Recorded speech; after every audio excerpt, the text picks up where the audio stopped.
The Dave Hooker Show, represented by Banks & Jones, Tennessee's trial attorney. Play to win, banksjones.com. The Dave Hooker Show. A presentation of Off the Hook Sports. Objective insight, expertise, top guests. Available on YouTube, Apple, Spotify, and the Off the Hook Sports app. Download now for free. Also available on offthehooksports.com. I compute and obey. Now to Dave Hooker. Ready. Well, we got the overlap season going as we'll talk some Tennessee hoops on the program and also the Vols, what they're looking at in Kentucky. And the Cats are not very good. I'm just going to be honest with you. And there's some people calling for Mark Stoops' job.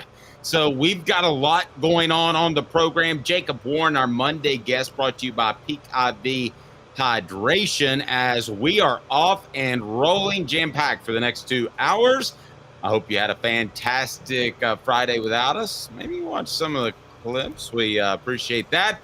As we took the day off for the bye week on Friday, we're back. Hit the like and subscribe button, and glad to be with you for the next 2 hours or so. With Caleb Calhoun, I'm Dave Hooker. Caleb, I missed you yesterday. Thought about sending you a text for Happy Tight Ends Day. That was yesterday. Caleb, were you aware of that? First of all, how are you this morning?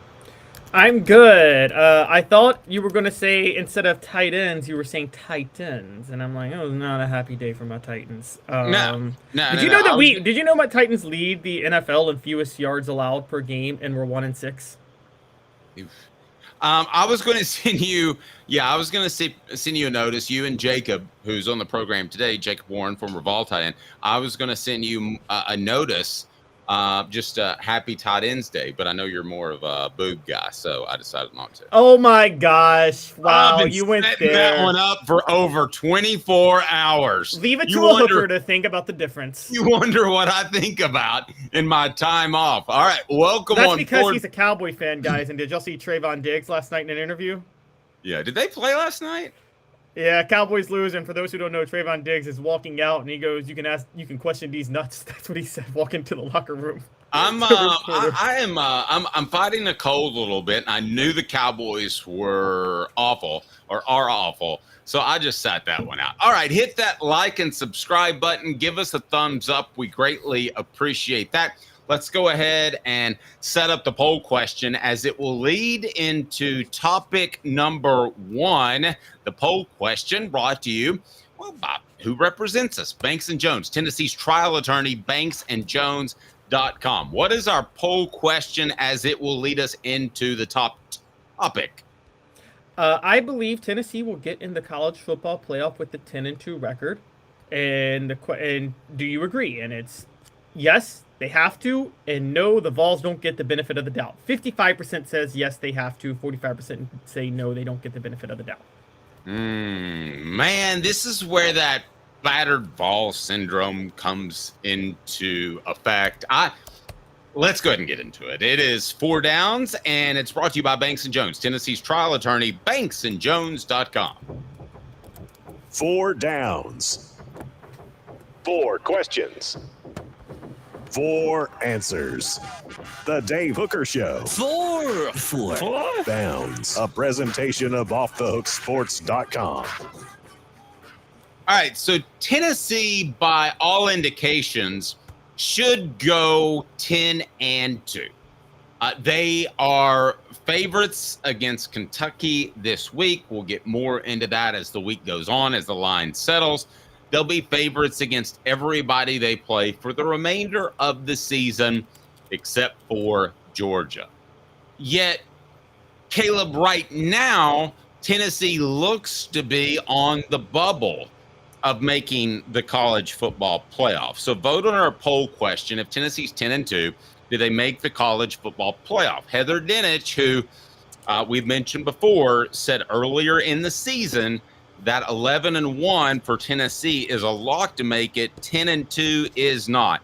On face value, and I've said this before, and I've said it on various radio programs across the state, a 10-2 SEC team should make the college football playoff. But what if there's a bundle of them? So let's look at this as it pertains to Tennessee specifically. And Cooper, you'll set us up. What should we do? Cooper Mays here. Hit like and subscribe. All right, Coop, what down? Coop here. First down. All right, first down is this.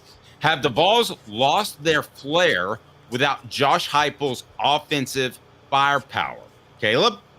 Yes, and before we get to that, I just have to add some context because Tennessee did not move up at all in the AP poll. They stayed at number 7, which is why we're asking this. And also, Heather Dinich, in her playoff projections, has Tennessee as the last team in by significantly questioning their win over Alabama as their best win, but has Georgia all the way up at number 2, even though Georgia lost to Alabama. So that's why I'm questioning, is there an agenda against Tennessee right now?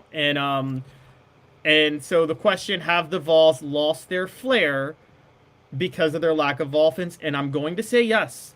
I predicted at the beginning of the year that ESPN would give Tennessee the benefit of the doubt because of the combination of the fan base and the ratings draw, but also who they would draw outside of their fan base because they'd be such a fun team to watch. Dave, let's be honest. Tennessee's not a draw for a casual fan right now with the way they play. They're just not. No, that's probably true. I would say this, though. Can I offset that by saying that Neyland Stadium would offset that if they could get a home game in Neyland Stadium? Is that enough to offset it? Because as much as you and I love the nuances of football, and we've talked about this before, I think the 85 Bears were as exciting, and they were all defensive minded, were as exciting as that Patriots team that went 18-0 before they lost the Super Bowl. I mean, to me, I'm all about defense. So it doesn't affect what I think about the Vols, but it might affect those that are thinking of it as a TV show. So, Caleb, I would hate for a committee member to sit down and say, well, they virtually have the same record, but this team is defensive minded and this team isn't. Let's go with this team. That I just assume you flip a coin at that point. I think that's unfair and not the right way to judge college football playoff participants. It's not, but you just pointed it out. It's a TV show. So I'm just going to okay, you're right. The value of Neyland Stadium stands out the most, and we can agree on that. I think we totally agree on that's the biggest value here. But let's just throw a hypothetical in for a minute, which is to say that, say it comes down to the last week of the season. Right now, what you've seen with Tennessee against elite competition, neither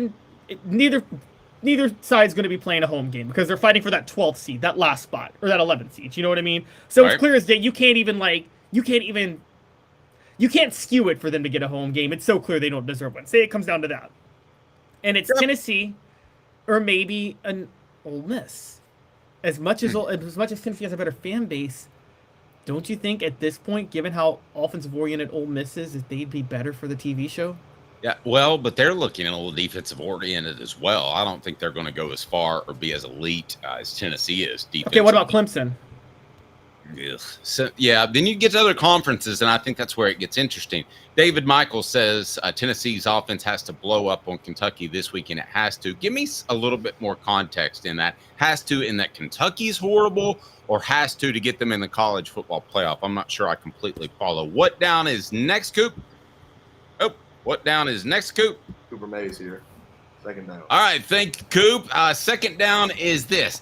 Is there still a perception against UT based on the past decade plus? Okay. Now, I'm trying not to tread into third down, which I want to go to like right now. But the perception would be what? Is that they're just a bunch of losers because they were led by Jeremy Pruitt, Butch Jones, and Derek Dooley? Is that what you're getting at? That whenever they're knocking on the door, they just do something to drop the ball completely. And there's a few bits of history to point this out, and it's not just the losers of coaches they've hired. But in 2015, they were picked to win the East. and they started the year in the preseason top 25 for the first time since 2008. What did they do? They choked away a 17-point lead to Oklahoma. They choked away a 2-touchdown lead to Florida, and then they choked away another 2-touchdown lead to Arkansas. If they just beat Florida, they win the East, so they blow it. The next year, their preseason top 10 team expected to win the East again and compete for the college football playoff. They start 5-0. They get to the top 10. The minute the respect comes, they lose 3 straight. Then 2022 happens. Tennessee loses to Georgia after beating Alabama. Nobody's really worried about the loss to Georgia. Everybody's looking at the playoff. They're like, you know what? Tennessee's probably still going to go. All they got to do is win out. What do? They go lay an egg against South Carolina. And I'll even say this goes all the way back to, Dave, I'll take it all the way back to 2001 when Tennessee beats Florida in the Swamp. And all they got to do is beat a much, much worse LSU team in the SEC title to go to the national championship, and they blow it. Ever since you're going way far back. I choking over a generation still affects them? Choking in the 21st century. I think Tennessee has choked too many times in the 21st century with a chance to compete for a title. And it started with that title game in 2001, but you let it go. But it's been a slow burn of things getting worse and worse and worse relative to expectations, that people can't bring themselves to trust Tennessee in this moment. Okay, so what you're telling me is the College Football Playoff Committee is looking at Tennessee, even if they were to get to 10-2. And by the way, Derek, I'm not ruling out a Georgia win. Okay, we're basing this off the most likely outcome of the season. Yeah, and you can't, if you're not going to rule out a Georgia win, you can't rule out a Vanderbilt loss. So yeah, but what you said sold me last week. Yeah, and that was if they're going into that game with a college football playoff spot on the line, they're not going to slip. They're not losing. Once you said that, I was like, okay, let's try. Okay, so if that's the case that Tennessee chokes, then what you're telling me is that the college football playoff would be afraid of Tennessee what? Not choking against Vanderbilt, but choking in the playoff. And let's say they host a Penn State team in Neyland Stadium, and it's beautiful, and it's gorgeous, and Penn State beats them 50-10, is what you're telling me. Yes. That's what they would be afraid of. They're very afraid of that. Okay, but that's never going to happen with this defense. I would argue right now that of all the teams out there, Tennessee is most likely to play a close game in the college football playoff than anybody else. Now, on the chat board, not to interrupt you, on the chat board, a lot of people saying that Tennessee has to get it done this week against Kentucky. Do they have to have a blowout game? I wish that wasn't the case, but it just might be. Caleb, your thoughts as portions of the program brought to you by Hound Dogs of Knoxville. Champions look good in orange. HDKnoxville.com, HDKnoxville.com. I think it would help them a lot if they put up a lot of points against Kentucky. Truth of the matter is they just need to keep winning until they get to Georgia. But if they can put up a lot of points, that really will help their case. Now, as far as the choking issue, look, Dave, I'm not saying this to just pile on. I'm really not, honestly. But, if you were constructing a playoff and you had to do it with the NFL and the selection committee, even if the Cowboys were a team that you would think belonged in, wouldn't you be a little concerned because of the past 30 years? Or do you say, no, it's not they choke, it's that they just haven't been good enough in these moments? Apples and oranges. To me, they would garner big-time TV numbers. So if it was a selection committee, you'd try to get them in, even if you just got the big numbers for one game and they choked. Okay, well then what about the Aaron Judge-led Yankees? Throw out the TV numbers real quick. Okay. Throw out the TV numbers. How about this? The Braves. Remember the Braves team that won 14 straight division titles from 90s to the 2000s? Yes. And you had to construct an MLB playoff of a bunch of teams, and the Braves were a fringe team to get in. You don't think the Braves' history of choking would work against them in that moment? Well, that's kind of a scary good point. That's a scary good point. Portions of the program brought to you by Quality Tire Pro, serving Chattanooga's community since 1957. All major brands of tires, full service automotive, brakes, alignments, oil changes, and more. QualityTirePros.com. Tell Bo and the crew that Off the Hook Sports and Dave Hooker said hello. This is the next one that I think is the meatiest of the 4 downs, in my opinion. Tennessee center Cooper Mays here. 3rd down. All right. Do ESPN and the national media just hate Tennessee?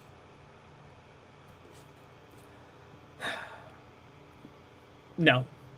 No, I still don't buy that. I don't think ESPN and the national media hate Tennessee. I think there was a time when Charles Woodson won the Heisman that there was an argument for that, but it was a conglomerate of a few things. It was and this is where it comes from. But let's just break down the Heisman, and Peyton and Dave knows this more than anybody because you've talked about it. But let's break down everything that went into that. ESPN and national media in general hate a season-long frontrunner. Is that fair to say, Dave? That's boring. Yes. It doesn't help them at all. So they hate season-long frontrunners. They hate, at the time, they hated the SEC because they didn't have the SEC contract. Is that fair to say? Yes. They resented that. And then also, and I know this too, because I know people at ESPN felt that way. Craig James worked at the time. Lee Corso was obviously in his heyday at the time. But from national media perspective, guys, there was a genuine disdain for Philip Fulmer because people really liked Johnny Majors. Because Johnny Majors, whatever else you want to say about him, was the best interview you could possibly have in all of college football. So there was a lot of national media that didn't give Fulmer fair shake. Okay, let's go way more recent. The Schiano thing. Okay, I doubt Pat Forty goes to bed at night and says a little prayer for the Vols and that they win that night so that things go well in Knoxville. I'm just going to leave it at that. And I've had other reporters come to me at SEC Media Days that were national reporters, not even regional reporters. They're kind of like, what's that fan base like to deal with? And I'm saying, I think they're fantastic. I think they're passionate. But that's a fair point. There are a lot of people. I mean, despite who was right or wrong in the Schiano thing, basically everybody got attacked that said anything positive or neutral, for that matter, about the hire. So, and Schiano built a lot of allies in the media. I don't know how, but he did. He built a lot of allies. Yeah, I don't know how either, to be real honest with you. But you're right, he did. And I thought he was, at the time, the most overrated coach on Tennessee's list. I mean, to me, even if, let's take the Paterno stuff out real quick. That's a very average hire.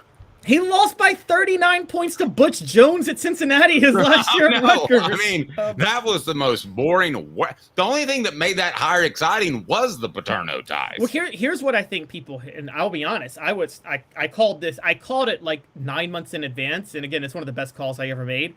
By the way, Caleb, the only person that retweets himself on Twitter when he was right from a month ago. I noticed that over the weekend. Caleb never afraid to pat himself on the back. I'm very humble, guys. Okay. Yes, what I said about Jimmy, what I said about Greg Schiano was I said that this whole thing could blow up because Jimmy Haslam was making John Curry his puppet and he was strong arming. And all I said, and I think a lot of fans knew that and were frustrated because it had come out that Jimmy Haslam was trying to force the Schiano hire through against the wishes of everybody and was forcing John Curry to make this decision. That was a revolt against the Haslams and their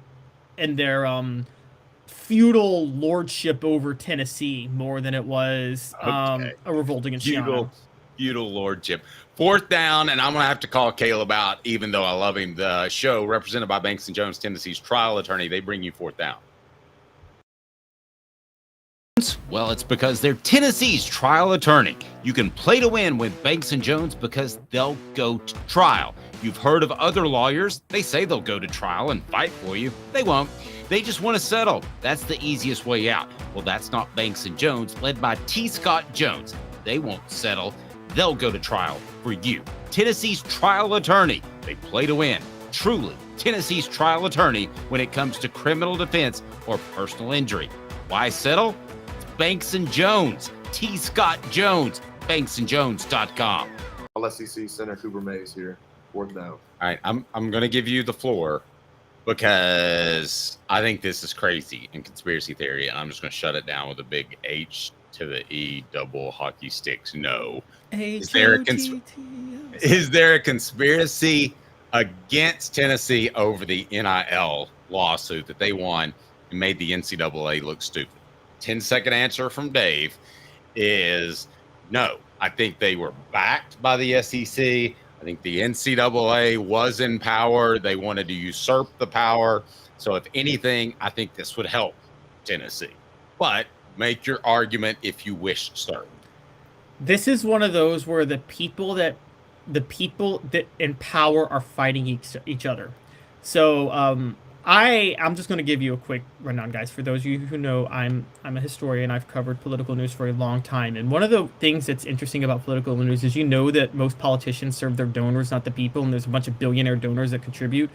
But when things get interesting is, Dave, you know this, big businesses, they have conflicting interests sometimes, right? Yes. And what makes things really interesting in politics is when the donor class fights amongst each other because they want different things. That's what's happening in college football right now. The donor class, the power brokers, which is the NCAA, and the advertisers and the sponsors all want different things. And right in the middle of that is ESPN and the College Football Playoff Selection Committee, which, Dave, as you know, is somewhat one and the same at this point with the SEC, isn't it? And the NCAA. Yes. I mean, I would say this real quick. If that were the case, if the lawsuit was a factor, the bowl committees still have the ear of the SEC. Tennessee wouldn't have gone to the Citrus Bowl last year if they were some sort of forlorn redheaded stepchild. No, the lawsuit happened after. The lawsuit happened right after. I think you remember. The lawsuit happened after the Citrus Bowl.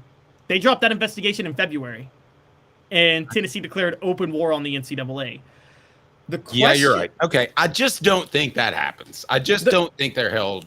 I don't think the NIL affects them one way or another. The question is, well, here's the thing. The question is, if you're ESPN as a network, you think, well, you kind of want NIL, don't you? Because doesn't NIL mean more money spent on advertising? Because players get to get endorsement revenue. Actually, no. I would argue that no, you would rather that just come in as natural donors. And I would argue that No, I'm talking about ESPN if you're the network. That's debatable. Let's get to today's tough question. Let's move on because we got, as I mentioned, we have Jacob Warren each and every Monday, and that's brought to you by Peak IV Hydration. So today's tough question is right now, and it's brought to you by our good friends at Double D Pipe. Today's tough question. Take a side. Take a stand. The Dave Hooker Show, a presentation of OffTheHookSports.com. All right, you can put this up as a poll question if you would like, but Tennessee will beat Kentucky by 10, 20, or 30. Caleb, I'm going to make you pick right now because let me clue you in for those that zone in to Tennessee and those that don't pay attention as much to the rest of the conference. I understand you all have families and jobs, and I get that, but it's our job to keep tabs of those, and we do that. So I did it over the weekend. Took a long look at Kentucky's football program. We'll have a complete breakdown of them tomorrow with a Kentucky beat reporter to be named later. Kentucky's football program just would have been better off had the season ended in September. The Wildcats look pretty frisky. They beat Ole Miss in Oxford, which was number 6 at the time. Since, things have gone really, really bad. Lost to Vanderbilt, 20-13. Now, there's no shame in that because Vanderbilt's good, but I almost wonder if Kentucky thought, man, we just got beat by Vandy.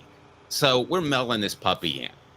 So now Kentucky lost to Florida 48-20.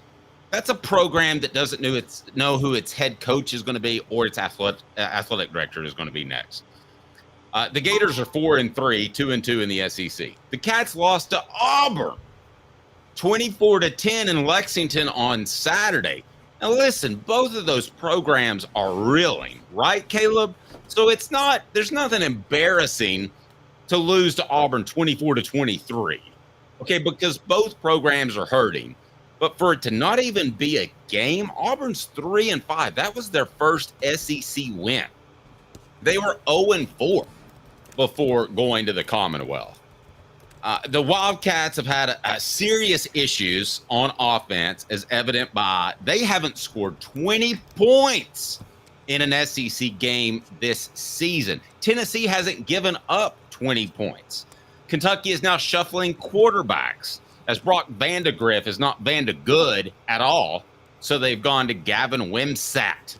And check your program if you don't know who Gavin Wimsatt is, because I totally understand.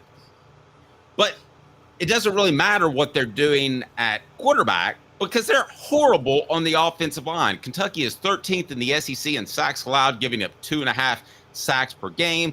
Tennessee averages just over 2 sacks per game, which isn't exemplary statistically.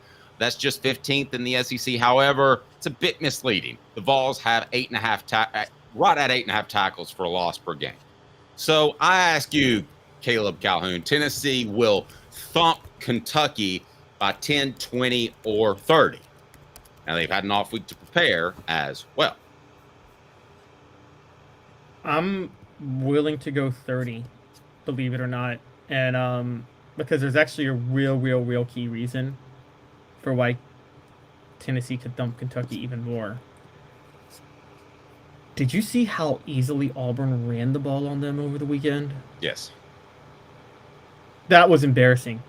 If Auburn can do that, what do you think Dylan Sampson and the interior of Tennessee's offensive line can do? It could be pretty ugly. I mean, I watched a good bit of that game in retrospect while it was still in question. I love how they have the little clips. And this Kentucky team is the worst Kentucky team to come to Tennessee since when? I mean, you would have to go back quite a few years. Last year, I thought they were pretty bad. Or 2 years ago when they came to Tennessee, they were pretty bad. But they at least had what you would think a competent quarterback, but an above average quarterback in college. I know you don't like Will Levis, but I don't know what they've got or what they hang their hat on. They're not even that great defensively, Caleb. I mean, I'm not going to do this. I'm not going to fall in this trap again. Caleb, you can if you want to, but I've gotten burned by it too many times. This is the week where Nico breaks out and they stretch the field and they do all those things. They very well might, but I'm not going to go down that path. But I think Tennessee controls the Wildcats. They don't even score 10 points, and Tennessee wins about 13-10. I'll have my official prediction later in the week, but Kentucky's just plain bad. Yeah, no, they're terrible. They're terrible. And they've gotten worse as time goes on.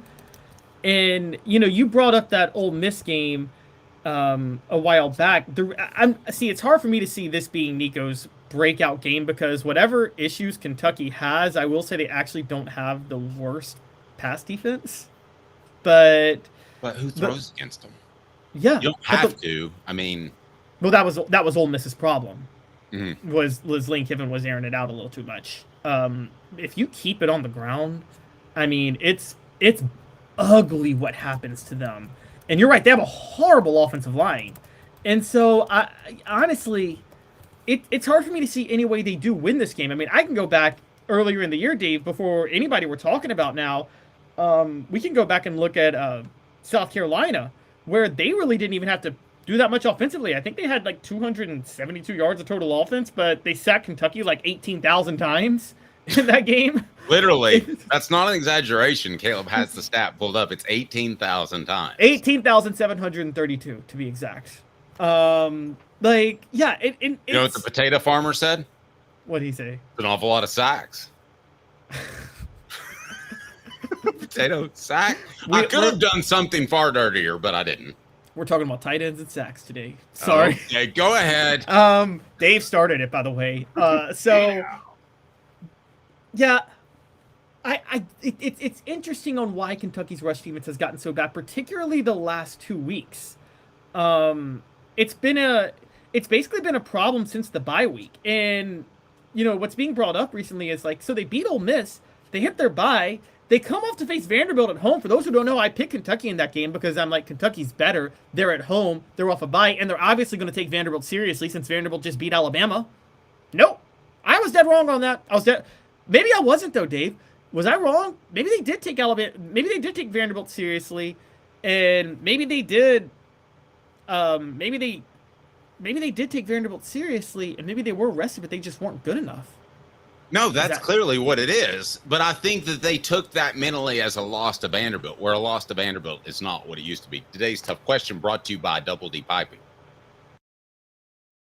Double D Piping provides full-service fire protection on any scale.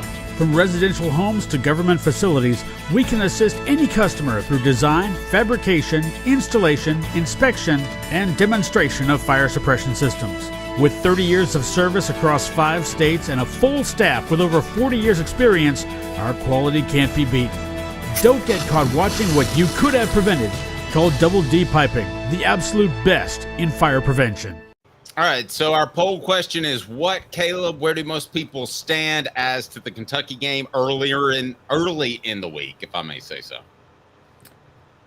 Okay, so the poll question is Tennessee will beat Kentucky by 10, 20, or 30. And right now it's 58% say 20, 29% say 10, and 13% say 30. Okay. If Tennessee doesn't win by at least 20, I don't think it's a great day at the office. I mean, that's me. I know that no player would ever say that, but Caleb, that's me. That's where I stand on that issue. I just believe that ultimately Tennessee defensively, I just don't see. I mean, how in the world is Kentucky going to score more than 10? I don't even know how they're going to score 10, Caleb, against this defense and given their weaknesses. Now, somebody brought up on the message board a good point. Will Mark Stoops incorporate the 3-3-5 or the 3-3-6? Yeah, I mean, I think that's a possibility. But what was it? Yes, go ahead. I mean, even if he does incorporate that, wouldn't you think that Tennessee, after a bye week, has at least figured out something of what to do with that? And I think Mark Stoops incorporates a lot of that a lot of times anyway nowadays. So it seems like just preparing for Kentucky would naturally have you prepare for that. Oh, interesting. Okay, let's get into that with Jacob Warren. Give us 2 minutes. Off the Hook Sports. He's Caleb Calhoun. I'm Dave Hooker, the show represented by Banks & Jones, Tennessee's trial attorney, banksandjones.com. The Warren Report up next. Stay tuned. As the show represented by Banks & Jones, Tennessee's trial attorney, Banks & Apologies, Jones. technical difficulties coming. Oh, God. I would like to apologize to you guys. Jacob Warren, brought to you by Peak IV Hydration. First, a message from Medicare Misty. I've been in business actually 19 years this year. I've been in the community since 1993. You're getting a lot of information. Unlike when you were working, they made the choice for you. Now you have to make the choice. Come to us and let us help you make it easy. Call Medicare Misty, MedicareMisty.com or 423-777-5577. Let us help them sleep at night. And we call her Medicare Misty.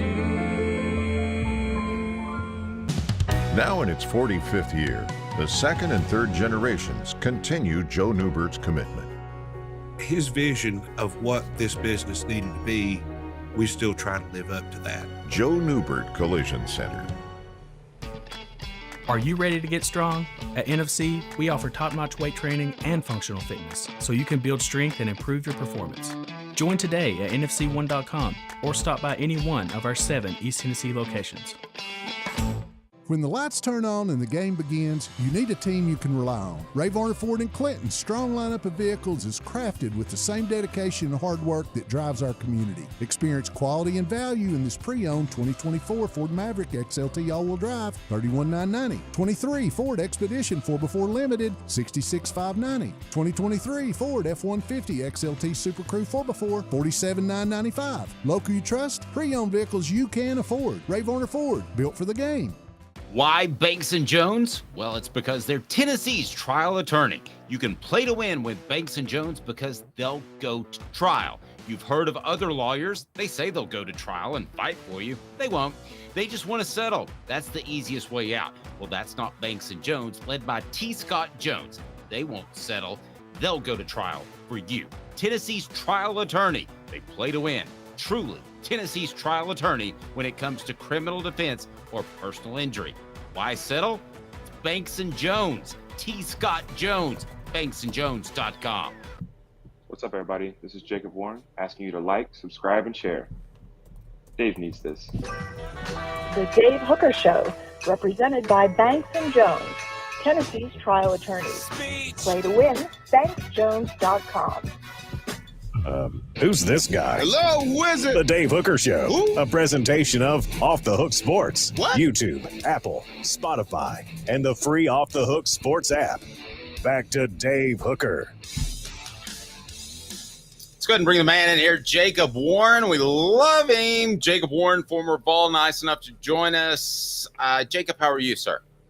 Fantastic, man. I can't complain. I'm excited to see you guys' faces after a bye week. It was weird not having any ball, man, but it was cool kind of watching around the league and seeing what everybody got into. So it was good. Yeah, and yesterday was National Tight Ends Day. So I wanted to get your thoughts on that. Are you more of a tight end or boob guy? I'll play the fifth on that one, I think. Okay. Well, happy National Tight Ends Day. I think they put out a clip of you maybe running into the end zone at one point. What was it about, before we dive into some Tennessee topics, what was it about tight end that you most liked about playing the position? I don't know. I thought it was really cool because, at least on our team and a lot of the teams that I've been on in the past, tight ends seem to be just this group of guys that they're so versatile, right, in their skill set and their abilities and everything like that, but also truly, I think, get along some of the best with everybody on the team. It seems like everybody liked the tight ends. Nobody had any problems with the tight ends. It seems like everybody got along with us, and we got along with pretty much everybody, right? We're going against DBs all the time, so you're building good relationships in one-on-ones and stuff like that. But also, you're kind of having scraps with them, and then you going against the D linemen all the time, so you build relationships with them, but you're also kind of going to battle with them, right? So I think you get the chance to interact with everybody on the team: quarterback, wide receiver, offensive line, running backs. Like, I truly feel like you kind of get the best of every single dynamic on the team. And so that's why I enjoyed it. I enjoyed just kind of what it meant, and people kind of just gravitated towards us. And we were also a tight-knit group, so it worked out. So. Yep, you guys were team favorites. That's a good point. Jacob's appearance brought to you by Peak IV Hydration, South Knoxville and Sevierville. You can also order the patch online if you're not close to one of those locations. And Jacob, what can you tell us about Peak IV Hydration? It's the same thing every week, guys. We believe in this, and we think this can be very helpful for you in your daily life, whether you're an athlete or not an athlete. I think good hydration and being at the best of your physical ability is super important to be able to perform well in your job, or if you are active and you do some sort of CrossFit or workouts or you run or just whatever it is. I think this is an opportunity to be at your best, feel at your best, and to perform your best. And I definitely think it's worth clicking the link and checking them out. Perfect. Caleb? Jacob, before I dive in, I just have to, how often in your life have you heard the tight ends jokes? How common are they in the football world? At least twice every time there's a tight ends day, I'll say I hear it. So that's probably the third time I've heard it. So it's okay. But no, I mean, it's funny. Part of it. So, Jacob, let's talk a little bit about, you guys, Josh Heupel's a pretty good track record coming off a bye.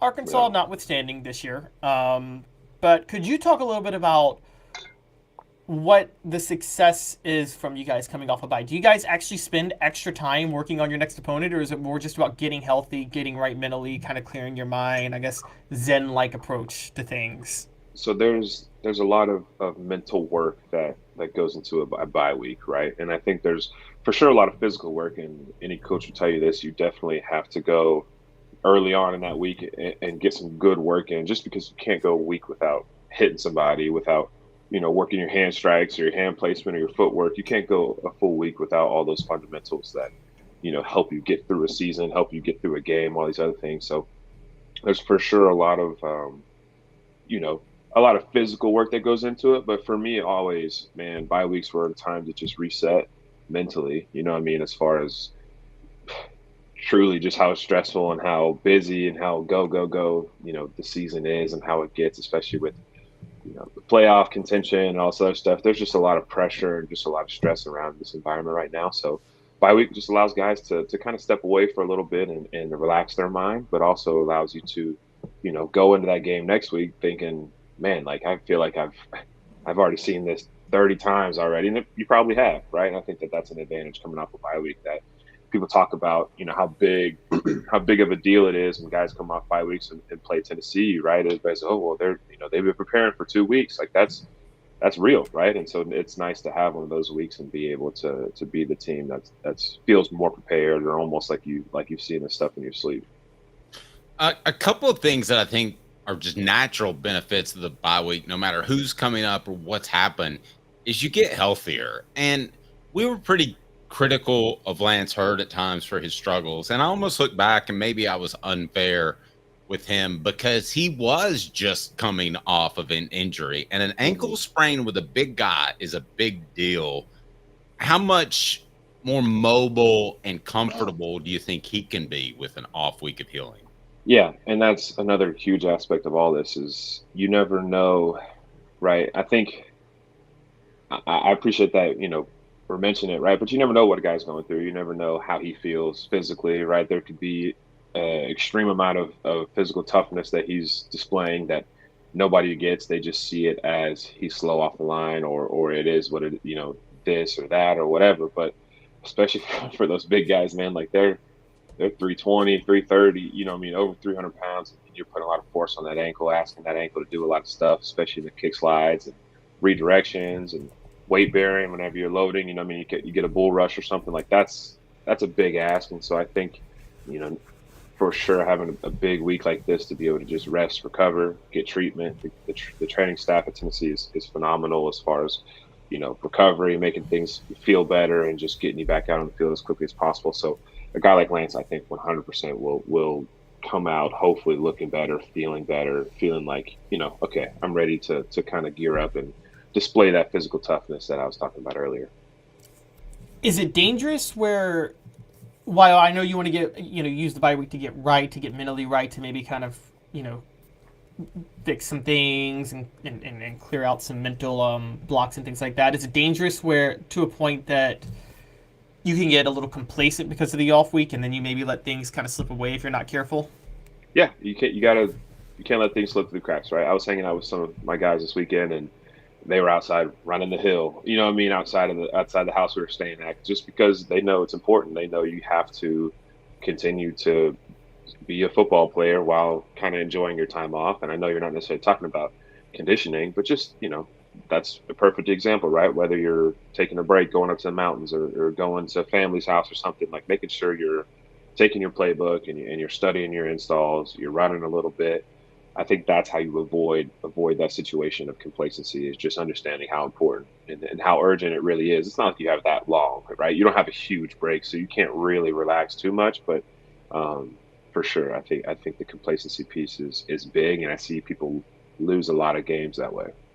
Okay, let me ask you this, Jacob. Can you better prepare yourself for the different defensive look that Tennessee's gotten with that 3-3-5 or 3-3-6 in an off week? How much can you address something like that if Tennessee gets that thrown at them at some point the remainder of the season? I mean, you got to believe it will happen, right? You have to, just because we've seen a lot of people kind of get in and out of it, whatever it is. For sure, some teams have their ways, right? They're set in their ways, and they're going to say, we're going to run this 4 down regardless of who you are. We think you could stop you. But there's some teams that resort to some of these different defenses that we're seeing that have success sometimes. They're kind of weak in other areas. I think not only having a bye week, but also just seeing it more frequently, seeing it with different structures, seeing it with different players, I think allows a guy like Nico to feel like he has a better understanding of what's actually going on and what he's actually getting. Our coaches have obviously been coaching against it for a while. So I think it's just trying to find nuance within it, because you see, obviously a defense is installing this or is running this because they see some sort of whatever with our offense. And so I think being able, like I said, to find nuance, to find different ways to run the same plays, to attack different spots in the zone or attack different spots of the offensive line, or IDing protections a certain way because we got beat on it last week. I think those are all things you just grow from and you learn from. And 100% the bye week allows the guys to go back and just look at every snap of this defense, whatever, and prepare for whatever they could get. So Jacob, could we, speaking of the bye, with the 3-3-5, how much does it help preparing? Is it easier if you're preparing for a team that actually sometimes runs that defense as opposed to when Arkansas just throws it at you and you hadn't seen that at all in practice? Obviously, that's the worst, right? And that's worst case scenario is you're preparing for one thing all week, especially for a bye week. You're preparing for something for 2 weeks where it's like, okay, like I just mentioned, you feel like you know it like the back of your hand, right? And then you get out, they change things up. But obviously, that's again part of good coaching is just saying, "Hey guys, this is something we could get. Let's go ahead and prepare. Maybe 2 out of the 8 plays in this run set are going to be this look, and we're going to make sure that we're prepared to run this against this look." Like that's kind of just how it goes, and you never actually know what's going to happen until Saturday gets there. But for sure, I think the attention to detail and the preparation on that regard will not be lacking at all. Let me ask you this with John Campbell Jr. We talked about Hurd on one tackle position, but John Campbell Jr. has what I believe has been reported as a bursa sack issue, and that it could crop up in the middle of games. One of the things that has been suggested to me by somebody that played on the offensive line is maybe playing Dane Davis to spell either Hurd or Campbell so that they're fresh at the end of the game. Now, I'm old, Jacob. In 25 years, I don't ever recall that happening. Now, you rotate on the defensive line all the time, but usually your 5 are your 5. Yep. How much could and I think they did a little bit of that 2 Saturdays ago, but how much of that could help Tennessee if Dane Davis is able to go in there, take some second or third quarter snaps and have one or both of those guys be fresh in the fourth quarter? Yeah, I think that's the whole reason why you have a guy like Dane Davis. You have guys like that to back up the offensive line, just because like Dane hasn't started a whole lot of games, but he's every single time it seems like he comes in, obviously just like every other offensive lineman, he gets beat sometimes, just like every other tight end, he gets beat sometimes, but he comes in and he offers you somebody that's versatile, right? I've seen him play guard, I've seen him play center, I've seen him play right tackle, left tackle, and the guy truly just cares about the team, and he cares about Tennessee as a school and as a brand and everything like that. So that guy plays with an immense amount of pride that truly will help this team. And I think if that's the way that it is, that's the way it is. But I mean, you see him get in there against Alabama and from what I could tell, really held it down, right? Really had a pretty good game and helped that offensive line kind of find its stride, helped Nico find his stride late in that game. And, you can't argue with that, right? Obviously, if it's not a big name starter guy, whatever, but if he can come in and can continue to produce and continue to protect our guy back there, and then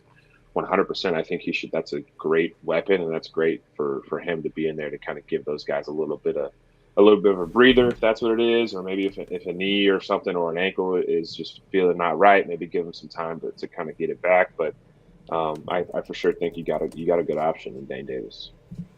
All right, good stuff. I don't know what is Tulsa. One said he ordered 3 of the patches to try them out. We greatly appreciate that. Support our sponsors. That's why we're here. We don't ask for super chats. If you do want to throw in a super chat, it goes to Quincy Calhoun, Caleb's 4-month-old son's college fund. And Caleb, even though he's a gambling degenerate, has promised not to gamble that away, Jacob. Please don't. Call the hotline. Somebody put the hotline in the chat. Put the hotline in the chat. What is it called? The red line or something? I don't know. No, Jacob's never needed that number. Nope. Caleb hasn't either. I'm just joking. If you want to throw in to the super chat, you're welcome, but we don't go about begging and asking for that. But again, I'm just trying to turn that money to even more so he can even have more money for college. Yes, that's what you want. Listen, the most you can ever lose is 100%. You can win a whole lot more than 100%, though. I'll tell you that. So that's all I'll say. Right? Exactly. You can win a whole lot more 100%. That's true.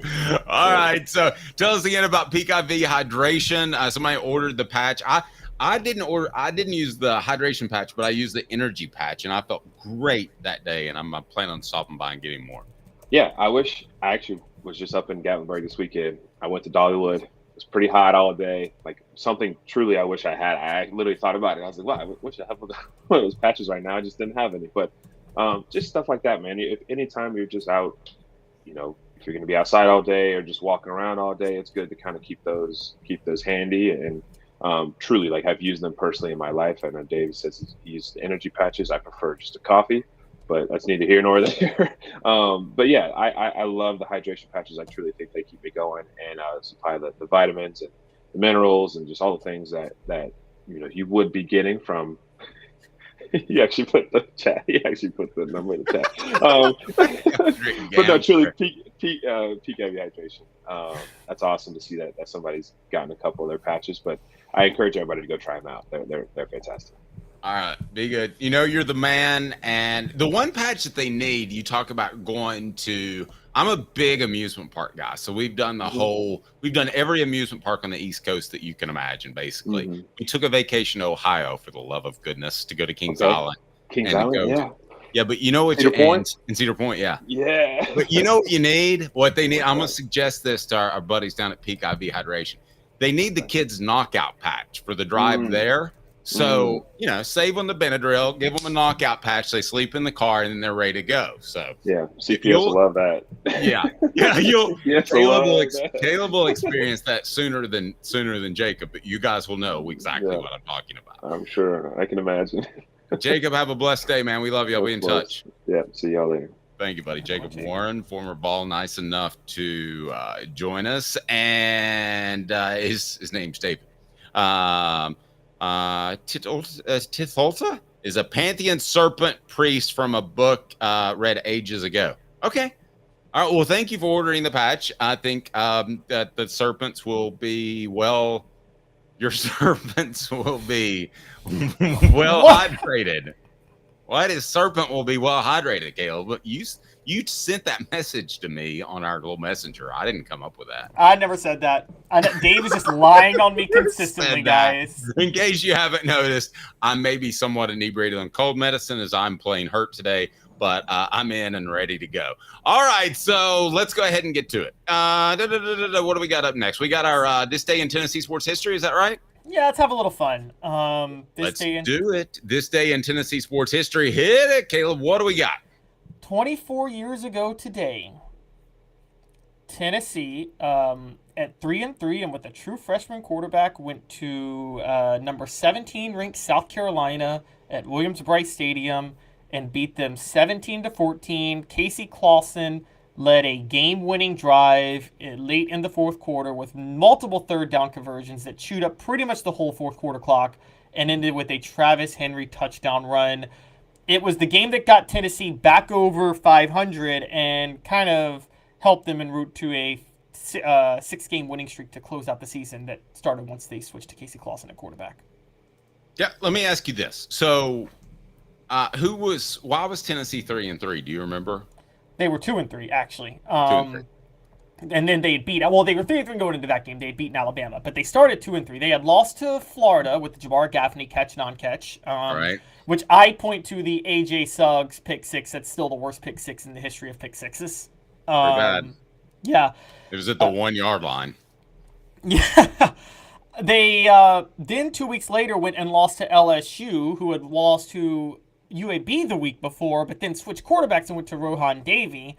And I understand Philip Fulmer's connections to John Chavis. I know they liked coaching together, but John Chavis, never throw a look at him he's not prepared for. Nobody was more deer in headlights than seeing a new offense than John Chavis. And Rohan Davey just torched Tennessee in that game. AJ Suggs still the starter because Casey Clausen's banged up. And then a week later, they went and lose to Georgia, largely because they were upset about 2 losses. They had not the quarterback they wanted, and Georgia was just the better team that year. And so that's how they fell to 2-3. Yeah, but when you go back, why do you think ultimately that team had 3 losses before the end of October? I mean, because AJ Suggs was starting over Casey Clausen. Yes. But do you know why AJ Suggs was starting over Casey Clausen? Because Casey Clausen got a shoulder injury on an unimportant workout that he wasn't even supposed to do. He was doing a vertical jump. And poor Philip tried to hide that as best as he could. But he does a vertical jump that you do for the combine. And what year was Casey, by the way?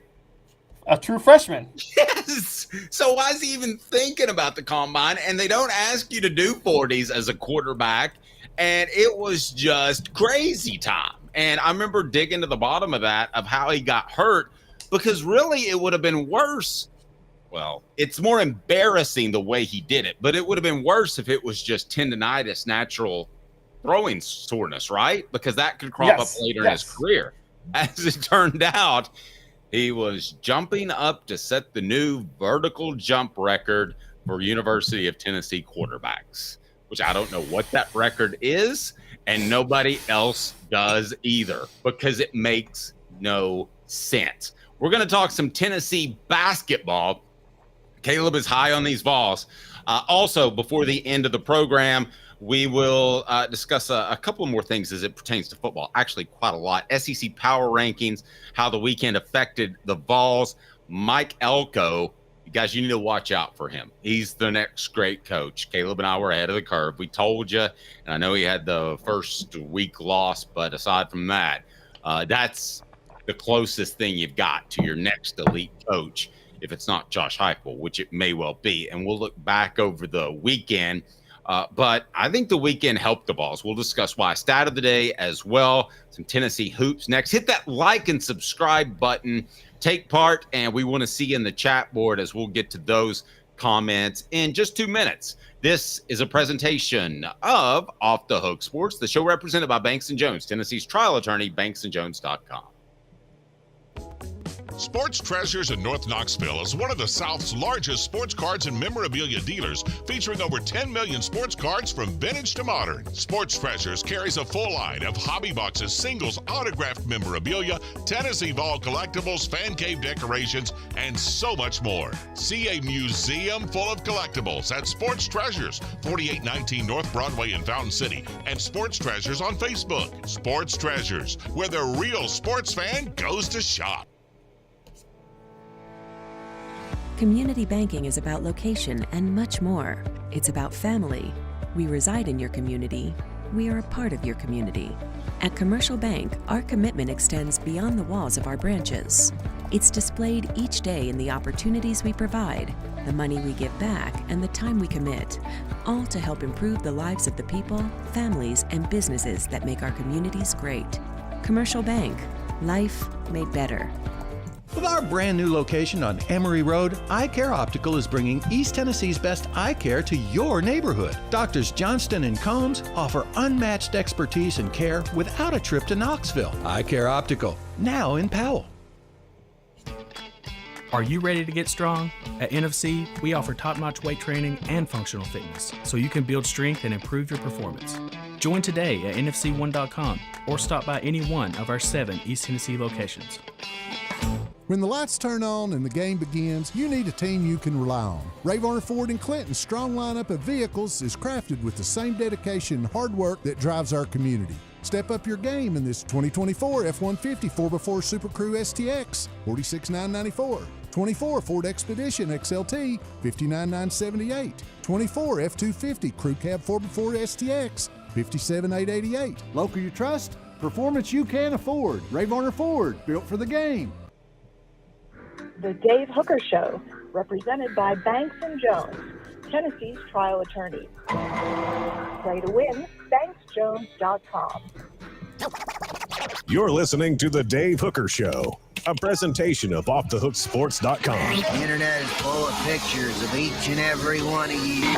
Available on YouTube, Apple, Spotify, and the Off the Hook Sports app. Download now for free.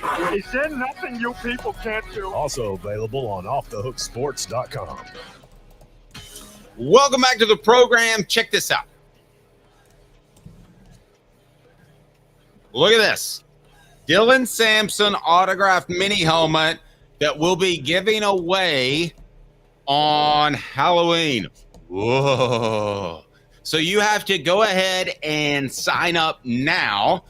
You need to do it as quickly as you can, because for just $9.98, you can get increased recruiting coverage, also more interaction with me and Caleb Calhoun, and be eligible for our weekly gifts. Easy, Caleb. Be eligible for our weekly gifts, which include t-shirts and books, but this monthly grand prize gift, thanks to our friends at Sports Treasures, we'll be giving away on Wednesday, which will be, of course, Halloween. Caleb has decided to dress up as a Tennessee tight end because we had full gear He's going to go full Peyton Manning at the Morgan Wallen concert. Boy, that was weird and sad. By the way, our grand prize are brought to you by Sports Treasures, carrying over 5 million sports treasures in North Knoxville over 35 years. Again, just scan on that QR code, increase recruiting coverage and more, just $9.98 a month. And if you want to be a free member, please do that and take part in Rick Terry's Great 8 Garmin Challenge. You can be a free member there. When we hit 8,000 subscribers, we're giving away a Garmin that is worth over $1,000. And we'll be there in just a couple of months. So looking forward to that. Wouldn't hurt us if the Vols did pretty good. All right. Caleb, he's already written the column. It's a great read. It's on offthehooksports.com. But I wonder if he took some crazy pills before he wrote it. What the H, Caleb? What the? What was he thinking? Release the hounds. The Dave Hooker Show. Keep cool. A presentation of offthehooksports.com.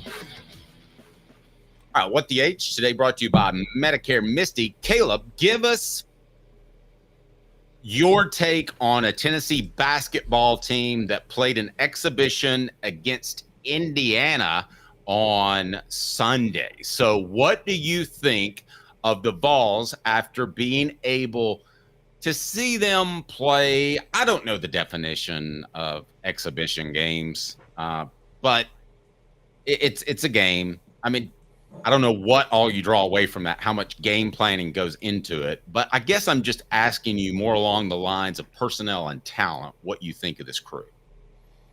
I think, and y'all stay with me here, even in a loss, this crew's better than last year's crew. And okay.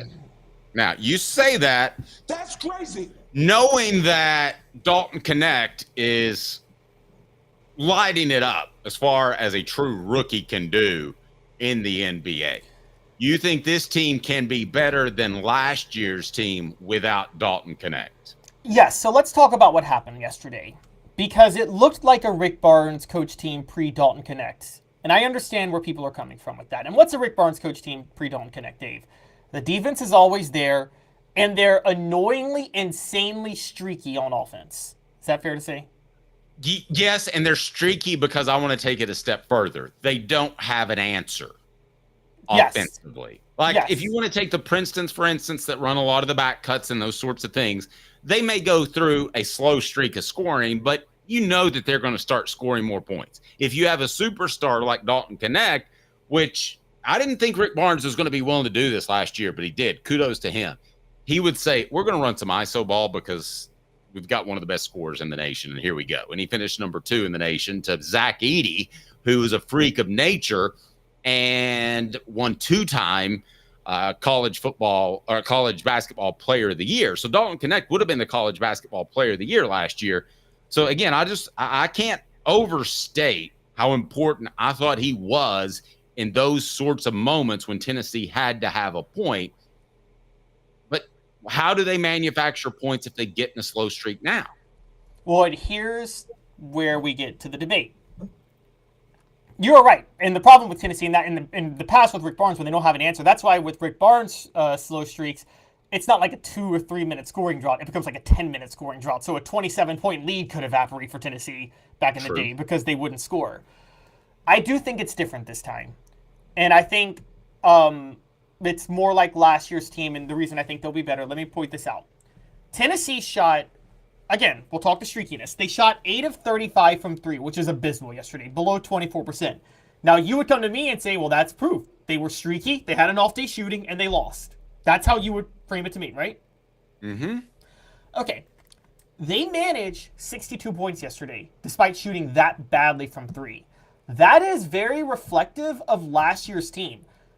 There were 3 times they shot below 25% from 3 last year. 62 was the most they scored in any of those games last year. So they're matching what they were able to do last year offensive production-wise with poor three-point shooting. Now, you could come back at me and say, well, what if their three-point shooting is not going to be as good as last year? The individuals on this team, as a collective, the numbers show they made more threes per game last year, and had a higher three-point shooting percentage last year. So I can tell you straight up right now, they're going to be a better three-point shooting team this year. They are. So okay, they're not. But you and I know, here's my problem with your assertion that this team could be better than last year's team. You and I know that you can go cold shooting the three. Even Ray Allen and Reggie Miller have gone cold shooting the three. And a lot of times for young men in college, it can happen on the big stage of the NCAA tournament. What I'm trying to say, though, Dave, is they still prove they can manufacture points when they're really, really bad from three. They scored 62 on a horrible shooting night from three. Back in the old Rick Barnes days, they're in the low 50s with that. And so what happened yesterday? Chaz Lanier, 2 of 12 from three. He's going to be their primary scorer. He's not going to go 2 of 12 from three most of the year. On top of that, what did Zakai Ziegler do? He got to the free throw line a lot, and he hit 7 of 8 free throws. This is going to be what Tennessee does. When it's not going to be Dalton Connect ISO. What it's going to be, Dave, this year, it's going to be get Zakai Ziegler to the free throw line. Somehow get him to the line to get him to, because he's reliable from the free throw line.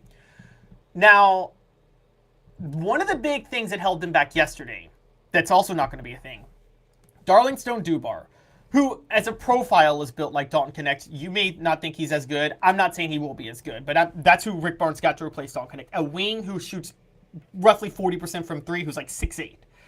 He only played 6 minutes yesterday. Rick Barnes said he didn't play much because he hasn't figured out the defense yet, which is fine. Maybe it takes him a minute. You know, that's what these players do. A lot of these offensive guys at the lower level, Dave, you know this, are trying to become NBA players. They commit to Tennessee to learn the defense. Yeah, or maybe it's an effort thing. I mean, a lot of times that's 50-50. Kids don't like playing defense. It's not as fun. That's true, but I think that's still a way to. I'm not saying it's a long-term problem. I'm saying that's a way to poke him in an exhibition game. Yeah, that's possible. You're right. Dubar committed to Tennessee wanting to learn defense too.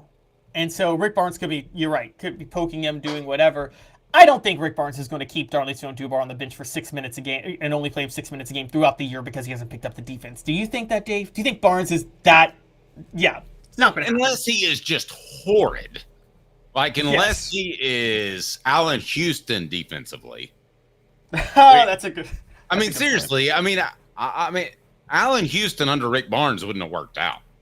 And I know that sounds insano, but if he hadn't have played better defense, it wouldn't have worked out. And his dad's not going to make him play better defense. It's just like the little league son thing. Well, I mean, to be fair though, this has always been Rick Barnes' fault because Chris Lofton wasn't going to work out either. Chris Lofton, it wasn't an effort issue with Chris Lofton. He was too short and he was too slow to be a good on-ball defender. What's our poll question on the YouTube page? So the poll question is: are you concerned after Tennessee's exhibition loss to Indiana? 67% say no, it's an exhibition game. 34% say yes, they missed Dalton Connect. There you go. Caleb doesn't tease it forward. I just wanted the answers. My bad. It's all right. There's no gambling when it comes to Medicare Misty. There's no questioning. It's just know that you get great Medicare advice. No charge from her, licensed in over 40 states. So wherever you're watching this, you can take advantage of Medicare Misty's services. So I don't find it possible to predict, Caleb, that one team is going to go further in the NCAA tournament. And here's why. Aside from those UNLV teams or those Duke teams where it was championship or bust, the NCAA tournament, you have to get a little bit lucky, right? You have to. So I'm not at the end of the year going to say, oh, this team just made the Sweet 16. So Caleb, you can stick it. They're not as good as the Dalton Connect team.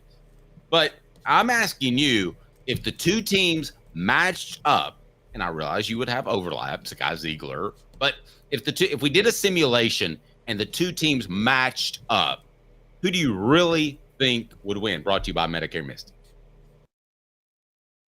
19 years this year. I've been in the community since 1993. You're getting a lot of information. Unlike when you were working, they made the choice for you. Now you have to make the choice. Come to us and let us help you make it easy. Call Medicare Misty, MedicareMisty.com or 423-777-5577.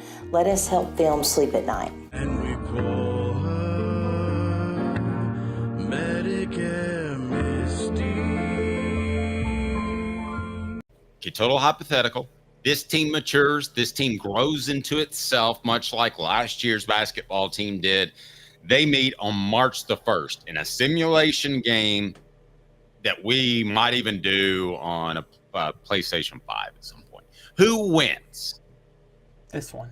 And there's a No, couple of Caleb. there's a couple of reasons. You can bring up Dalton Connect. I can bring up one. I think Chaz Lanier is going to get better, and Darling Stone Dubar. Tennessee's got more options on this team. And then there's another big reason. I like Tennessee's bigs better this year. I like Igor Milichik Jr. It provides more versatility in a lot of ways. I believe that's a different type of player, correct me if I'm wrong, than Rick Barnes has ever had in his career. A true stretch forward that can step outside and shoot. Oh, that's a total. You are right about that. He's a totally different type of player, which adds another offensive weapon, which also allows Barnes to play two bigs at one time. There's another layer to this. Now, again, if Santiago Vescovi were totally right last year, mentally and physically, we might be having a different conversation because Tennessee might have won the national title last year. I don't want to throw him under the bus because he was going through a lot last year, but you and I both passed away, was not a good fit for the offense that they changed up on and off the court. He had a tough year. Yes, had a very tough year. I think they don't have that liability among anybody in their rotation this year. And here's the other part. Mentally, Felix Opera or Jonas Adu? Who are you taking? Felix Opera. And I'm taking JP Estrella. Jonas Adu is... I can't argue with that Felix versus Jonas thing. You got me on that one. He's soft. Jonas Adu was one of the most mentally soft players that exist in basketball. And his play reminds me of what's considered one of the all-time greats. We talked about him last week, and I'm not trying to throw him under the bus either, but Vincent Yarbrough had all the physical ability to be a superstar in the NBA, but he was soft. And I don't know that you ever get over that. No, you don't. And let's think about what you're doing if you're Jonas Adu to go play for John Calipari. You're not a one-and-done guy. Why are you doing that, Dave? You're running from pressure. Don't you know? I mean, Rick Barnes stuck his neck out for Jonas right after that tournament loss last year. It was Twitter that led him to bolt and go to Arkansas. He was upset with things he was seeing about him on Twitter. If you really cared about your development, wouldn't you stay with Rick Barnes instead of bolt for John Calipari? Who's going to develop you better? I'll tell you, I haven't told you yet. After this weekend, I'm getting a flip phone. I'm not joking. I might have my calls directed to a flip phone Stetson minute stop because Caleb and I promised each other we'd take some time off, and I'm sitting there responding to all our YouTube comments, and we love it when you comment on the YouTuber. The stat of the day coming up in just about 60 seconds as we remind you, TristarHatsCo.com. Use the promo code HOOKED. Get 10% off. TristarHatsCo.com. TriStar Hats Co. product? TriStar Hats Co. What's that? You know, those really cool hats, shirts, tumblers, and even license plates with 3 stars like the official Tennessee flag and stripes like the American flag. Pretty patriotic if you ask me. Ah, gotcha. Seen those. Those are cool. Where can I get them? Simple. TristarHatsCo.com. And if you order now, there's 10% on any order $50 or more. Plus, use the promo code HOOKED. With the promo code HOOKED, you get 10% off. That's hooked. And don't forget free shipping with any order over $50. Stock up at TristarHatsCo.com. That's TristarHatsCo.com. There are plenty of wannabes out there, so make sure you go to TristarHatsCo.com for the best quality and customer service. Will do, and I'll be sure to use the promo code HOOKED. That's hooked when I do to save an additional 10% off. TristarHatsCo.com. TriStar Hats Co. is a trademark of TriStar Hats Co. LLC. Any use without express written consent is prohibited. Stat of the day, Caleb. What do we got, sir? Don't hate me, Dave. Don't hate me, fans. Never hate you. As long as you don't gamble away Quincy's college money. Because I'm thinking Harvard for this kid. The bar's set pretty high. I've met your wife. She seems highly intelligent. I've met you. You're at least above average intelligence. Okay. All right, go ahead. Stat of the day, I would never hate you. In the post Philip Fulmer era, Tennessee, when they are ranked and playing Kentucky at home, and Kentucky is unranked, is 0-1. Is 0-1. 0-1. Okay, so do you mean that Tennessee fans should be concerned? I'm saying only one time in the post-Fulmer era has Tennessee hosted Kentucky while Tennessee is ranked and Kentucky is not. Because, Dave, you may forget 2 years ago, because Mel Kiper was on CAA's payroll and CAA was trying to prop up Will Levis, Kentucky stayed ranked all year because of the fake propping up of Will Levis as a good quarterback. He wasn't. And so Kentucky went to Knoxville ranked in the top 25. You and I were covering that year. Remember, we were like, they're not a ranked team. They're a terrible team. Yeah. But yes, they are 1-0, and the year was 2020. Tennessee started 2-0 with wins over South Carolina and Missouri. Then they lost to Georgia, but they were welcoming Kentucky to town, and Kentucky beat them 34-6. I have to be real honest with you, Caleb. I take the 2020 season and almost just completely throw it out the window. Are you saying Tennessee should not have fired Jeremy Pruitt because that season was too hard to gauge on? No, I'm not saying that. Was that actually a contention of thought among some people at the time?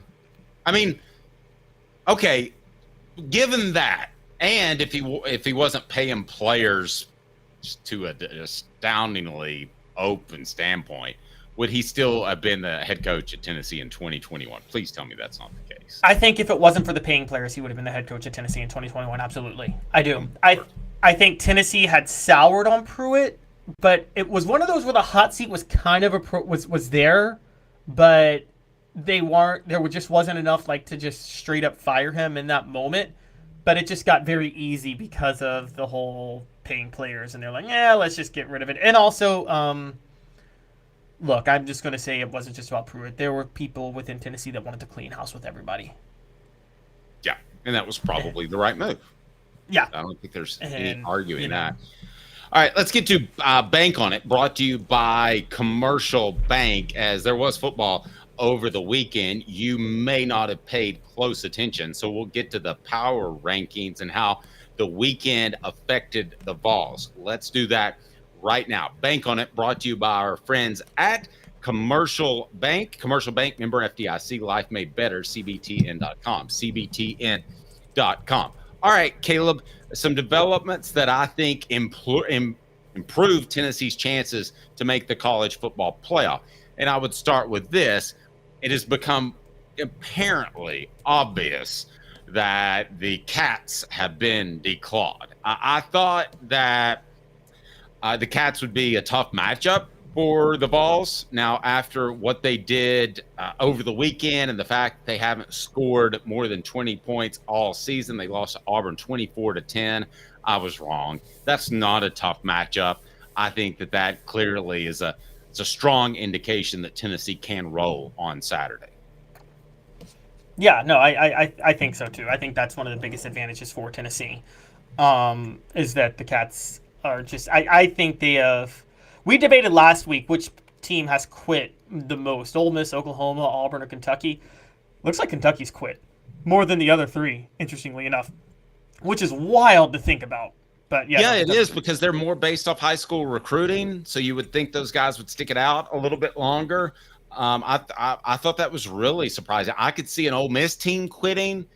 I could more see a Tennessee team quitting because they don't have mercenaries, but they have some guys that Lance Hurd could mail it in and say, listen, my ankle's hurt, or theoretically they could be out of playoff contention and he could mail it in. But really, it seems like Kentucky's doing that, which makes me rethink the dedication of players, both from an NIL standpoint and more. All right, so Bank on It, brought to you by Commercial Bank. And our next step is this. The Vols need some help to make the SEC championship game. That's a pretty clear Bank on It, brought to you by Commercial Bank.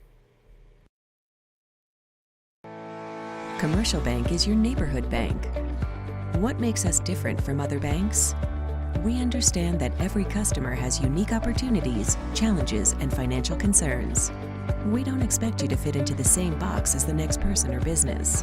Whether it's purchasing a home, saving for your child's future, or planning for your next vacation, we're with you every step of the way to navigate life's big decisions. Commercial Bank, Life made better. Okay, so if Tennessee, LSU, and Texas A&M win the remainder of their games, the Tigers and Aggies would set up for a rematch in the SEC championship game. Now, it's again assuming Tennessee beats Georgia, which is a monstrous assumption. But wouldn't that be the perfect scenario if Tennessee beat Georgia and didn't have to play in the SEC championship game? I still think there's a lot of pride there, and winning the conference means something. But Caleb, you brought this up a long time ago. So Tennessee would be number 5, host theoretically the worst team that makes the college football playoff, or 6, wherever the loser of the SEC championship would go. And this is very hypothetical, okay? But Caleb, would that be the best case scenario? Do we want to bank on that? That would be a dream scenario for Tennessee. Here's why that'd be a dream scenario. LSU would be 10-2. Texas A&M would be 11-1. They'd be playing each other.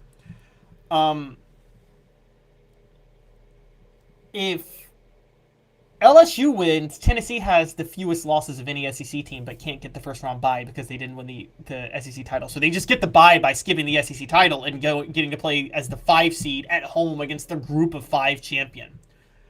But if LSU loses, Dave, you're not going to... Both Tennessee and LSU would vie for the highest seed of the non-first round bye people.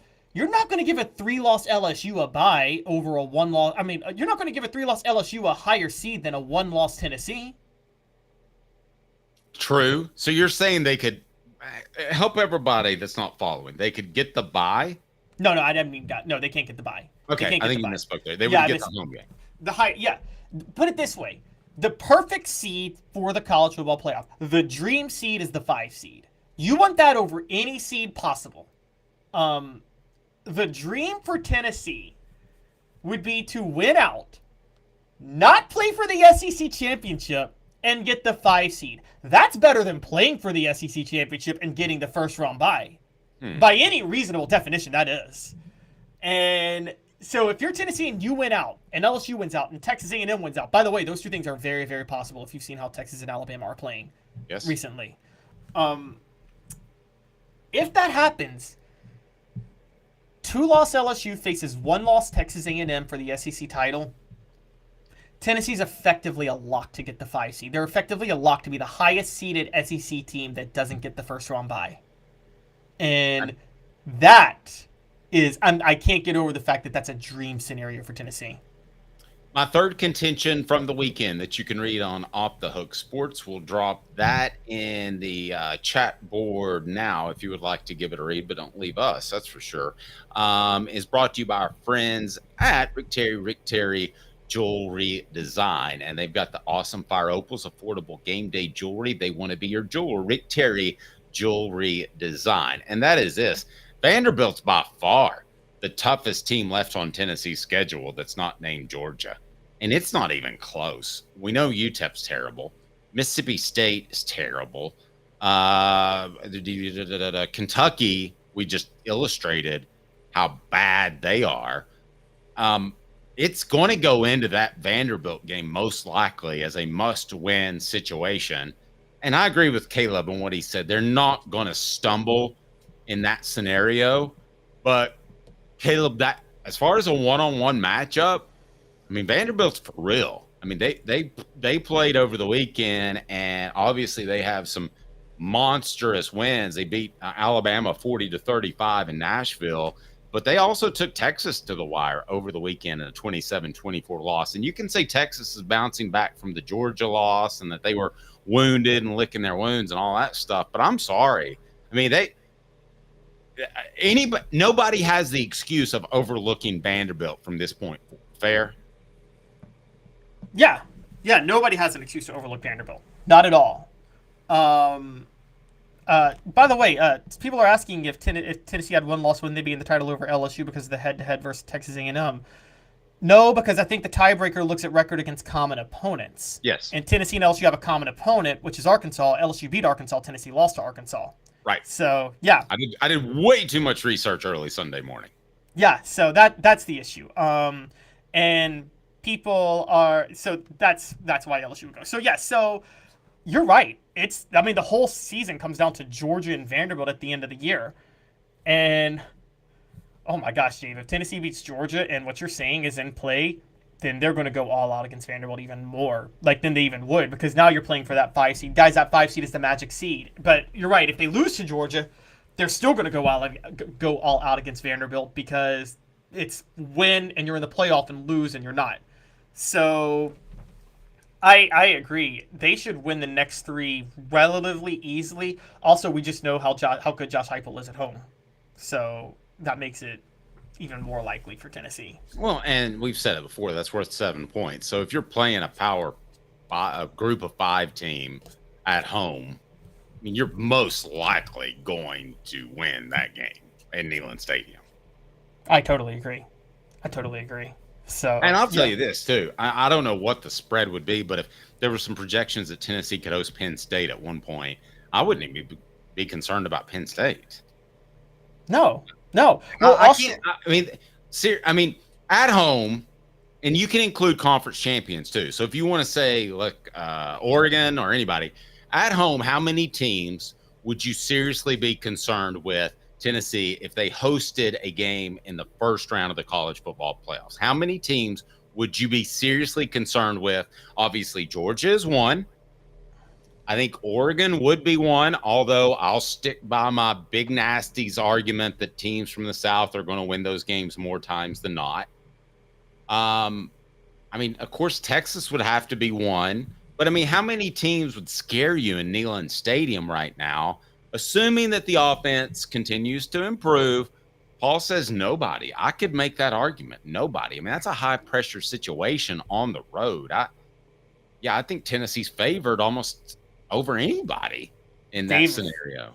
And, well, Dave, if what you say is possible, it is possible. If what you say happens, it's okay. Let's just look at this real quick. I'm looking at Texas A&M's schedule. Dave, I think they're going to be favored in every remaining game, including Texas. I think they're going to be favored over Texas. They get Texas at home. So I think they're going to be favored to finish 11-1. Let's go to LSU's schedule. I think LSU is going to be favored in every game. I think they'll be favored over Alabama at home in 2 weeks. And then they go Florida, Vanderbilt, Oklahoma. They'll be favored in all 3 of those games. Tennessee will be favored in every game but the Georgia game. And it's not like beating Georgia is outside of the realm of possibility, right? So we're talking a very strong possibility that Tennessee gets the 5 seed. Because if that all happens, Tennessee's getting the 5 seed. If they get the 5 seed, they're not just getting Penn State at home. They're not just getting what you talk about the Oregons or anybody like that. They're getting the group of 5 champion at home. The lower level non-power 4 schools. They're going to get Boise State or Army or Navy or one of those schools at home the first week. That's a dream scenario. And then the second week, they're going to play like BYU probably the second week. Derek says, so because someone beat Arkansas and we didn't, but we didn't play LSU and Texas A&M, they get in over with more losses. No, these would be equal losses. It has to be. It's Derek. Yes. I think what Derek's confused about is he's saying LSU has 2 losses to Tennessee's 1. Derek, you're forgetting one of those losses is not a conference loss. It's conference record, not your overall record.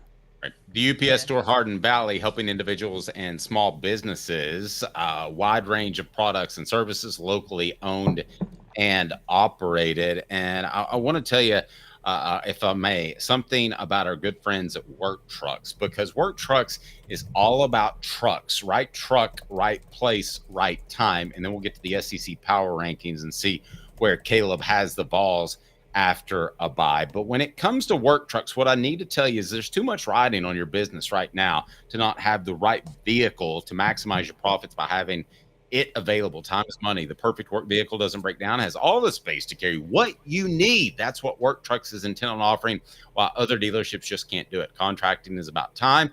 Work Trucks saves you time with less back and forth trips and trucks that pass the highest standards to be put to work. The process is quick and easy when choosing a vehicle from Work Trucks. Cargo vans, utility body trucks with an app-hide work bodies installed. Pickup trucks of all sizes and anything special like cranes or dump trucks. Work Truck supplies vehicles to people just like you and get you back on the road tomorrow. No dealership runaround. If you're a contractor, you got to know Work Trucks. Work Trucks carries the trucks that your business has to have, you need Work Trucks. Clinton Highway in Knoxville, downtown Birmingham, WorkTrucksLLC.com. Work Trucks will have the perfect truck that you have to have. They'll get it outfitted, and they're proud supporters of the Tennessee Vols. So, Caleb, are we ready for your power rankings now? Are we ready to get to that? All right, let's go ahead and let's knock out the first 6 or so. Are there any major movements? And I'll tell you if I agree or vehemently disagree, which would be You suck, you jackass. well, a slight disagree is just this. That's crazy. And then Hank Kingsley if I agree. Hey now. All right, what do you got? All right, so I had to drop them. I had to drop them back to last place in the SEC this week. Mississippi State's back down at number 16. I thought they would upset Arkansas, and they just let me down massively. Yep, no argument there. I think you kind of maybe want off your preseason prediction Mississippi State to be better than they are. Well, they were getting better. They were covering the spread 3 weeks in a row. They only lost to Texas A&M by 10 the week before. So they were getting better, and then they play Arkansas and just get the brakes beat off them. But right after that, Kentucky's next to last. You can make a case Kentucky below Mississippi State. I got Mississippi State below. I don't know where you land on that, Dave, with how they're playing right now. But I would probably lean towards Kentucky, but I don't have a major pushback of any sort. yeah, I got Auburn at number 14, by the way. But those are my bottom 3 in the SEC right now. And I don't know. I don't think you would debate me on any of those. Number 13 is maybe controversial, but I'm keeping Florida ahead of Oklahoma right now. I got Oklahoma at 13 and Florida at 12. Is that crazy?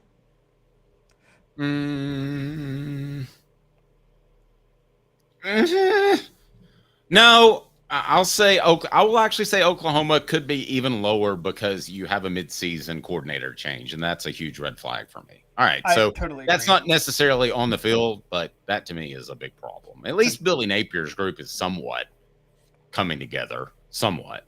Learning about details. Number 11 is South Carolina. Number 10 is Arkansas. And number 9 is Vanderbilt. No argument. All right, now we get to the teams that are technically in the college football playoff race, but the worst of those teams is Missouri at number 8. Hey now. Hey man, and they're not going to be in this conversation. I don't know who they have this week, but they will not be in this conversation in 2 weeks from now. No, they won't. Number 7, I got Ole Miss. They did handle their business against Oklahoma. They haven't quit on the team yet, Dave, and they're still alive. Didn't quit and played pretty good defense too. The Pekees kid is actually better than Walter Nolan. If you haven't seen him play at defensive tackle, that's maybe he's just playing harder. Maybe his NIL check cleared. What's next, Caleb? Yep. Number 6 is LSU. I dropped them to number 6. Big game. Brian Kelly does it again, where he falls apart in a big game. That's crazy. Yeah, all right. I'm with you there. Go ahead. Number 5 is Texas. Game Brian. Yeah, number 5 is Texas. They dropped pretty significantly. That was I told you Vanderbilt will cover over the weekend, and Texas was lucky to win that game. There were some bad calls, by the way, that favored Texas in that game. They should have lost that game. All right, who you got next? And number 4, I got Alabama up at number 4 now. I mean, you can't ignore them. I mean, Jalen Miller played horrible in the first half again, but got to give that defense credit. They did turn a corner. And so, yeah, and it makes me wonder, too, if there's a delineation now between the Saban kids and and those that have either bought in or DeBoer kids. Because they might, I mean, let's face it, with that transition, I don't care what you think, Alabama fans, that team was not going to go undefeated, but with the coaching transition they had, if they end the season, what do they got, 2 losses right now? Yep. If they end the season at 2 losses to a surprising Vanderbilt team and a better than advertised Tennessee team, and I say better than advertised because people keep saying, well, that offense, that's what Josh Heupel's known for, but it's an elite defense. So if that's their 2 losses at the end of the year, no, they lost to Vanderbilt. Still not a successful season, but it's not bad. All right, Caleb. Yep. All right, so number 3, I got Tennessee at number 3 right now, I think. Hey now. I got no argument with that. Number 2, all right, here's my hot takes. I really thought about this over the weekend. I got Georgia at number 2, and I got Texas A&M at number 1. If those two played on a neutral field right now, I'd favor Texas A&M. That's crazy. Come on, Caleb. you want this to be true because you and I both think Mike Elko was a good hire, but it's not there yet. I think the chemistry's there. First of all, this Texas A&M team has talent, guys, and we're about to talk about Mike Elko in a second, but this Texas A&M team has talent. Jimbo Fisher left him a decent cupboard because of the players they bought, basically, beforehand. So Mike Elko inherited some talent. And Dave, I think there's a chemistry factor at Texas A&M that is not at Georgia right now. I do. And I think because of that, with the confidence that they're feeling and the momentum they're feeling, I think they would beat Georgia if the two played right now on a neutral field. I wrote a column over the weekend, or I guess on Thursday, that dropped on Friday. Maybe we'll discuss it tomorrow. I think Elko is one of the few coaches, along with Josh Heupel, that now with Harbaugh gone and with Saban gone, that are vying for elite coaches in the country. And I think Josh Heupel needs to be firmly in that conversation. I had a fantastic meal yesterday at Asia Cafe. You can treat yourself to authentic Asian cuisine, handcrafted from guarded family secrets. 5 locations to choose from: asiacafe.org, asiacafe.org. And also they have the Brazilian Cocoa Energy Booster Premix Instant White Coffee. That is awesome. Why? One coach just absolutely threw his predecessor under the bus in the SEC, and it's not a very popular guy either. So not only am I on board with it, but I like what he said. I am a bit stunned that he said it, but this is one of the coaches that I think is right up there in that second tier below only Kirby Smart, because he's proven he can win a natty, of the best coaches in college football. And I did a lot of research over the weekend. We'll get into that probably tomorrow when we'll be joined by John Adams of the Knoxville News Sentinel. But we'll dive into what this coach said, taking a shot at his predecessor. It's good copy, as they say in the newspaper biz. He's Caleb Calhoun. I'm Dave Hooker. 2 minutes. The show represented by Banks & Jones, Tennessee's trial attorney, banksandjones.com. Now in its 45th year, the second and third generations continue Joe Neubert's commitment. His vision of what this business needed to be, we still try to live up to that. Joe Neubert Collision Center. 2024 F-150 4x4 Super Crew STX, $46,994. 24 Ford Expedition XLT, $59,978. 24 F-250 Crew Cab 4x4 STX, $57,888. Local you trust, performance you can afford. Hi, I'm Rick Terry, and we at Rick Terry Jewelry Designs pride ourselves in the highest quality craftsmanship from a family-owned business here in Knoxville for over 35 years. At Rick Terry Jewelry Designs, we also take pride in being an affordable option for all your game day accessories, especially those fire opals. At Rick Terry Jewelry Designs, we want to be your jeweler every day and especially on game day. Go Vols! Hi, Mike Davis here with City Heating and Air, reminding you to always dare to compare. Our team provides quality local heating and air service, installation, and maintenance across East Tennessee. We use only the best equipment like American Standard heating and air conditioning for your residential, new construction, or commercial needs. Honesty, dependability, and customer satisfaction have been the cornerstones of our business since 1961. City Heat and Air. Dare to compare. With our brand new location on Emory Road, Eye Care Optical is bringing East Tennessee's best eye care to your neighborhood. Doctors Johnston and Combs offer unmatched expertise and care without a trip to Knoxville. Eye Care Optical, now in Powell. Double D Piping provides full-service fire protection on any scale. From residential homes to government facilities, we can assist any customer through design, fabrication, installation, inspection, and demonstration of fire suppression systems. With 30 years of service across 5 states and a full staff with over 40 years experience, our quality can't be beaten. Don't get caught watching what you could have prevented. Call Double D Piping, the absolute best in fire prevention. Why don't you shut the hell up? It's the wrong button. The Dave Hooker Show, represented by Banks & Jones, Tennessee's trial attorney. That was great. Play to win, banksjones.com. Who's this guy? Hello, who is it? The Dave Hooker Show, Who? a presentation of Off the Hook Sports. What? YouTube, Apple, Spotify, and the free Off the Hook Sports app. Back to Dave Hooker. It's good, Dave. It's really good. Trying to build a business here, support your advertisers. Then we drop Happy Gilmore saying "shut the hell up" to one of them. No, it was. I do not mean that with Double D piping. I hit the wrong button, Caleb. You know that. I know that. Double D piping. They're huge fans of the program, so I want them to know that as well for all of your fire suppression needs. Also, like, that's still the. I'm sorry. I get if you have to do suspension of disbelief for movies, but it's like a known thing that you're not allowed to heckle people when they're golfing. They're just like, let's just pretend that doesn't exist. You know, when he says. Okay, but I'll say this though. I think it's stupid. I think it should be it's harder to hit a baseball than it is to golf ball. And they cheer during that. And I'm just going to tell you, and I've talked to Jimmy Himes about this because he's a big golfer.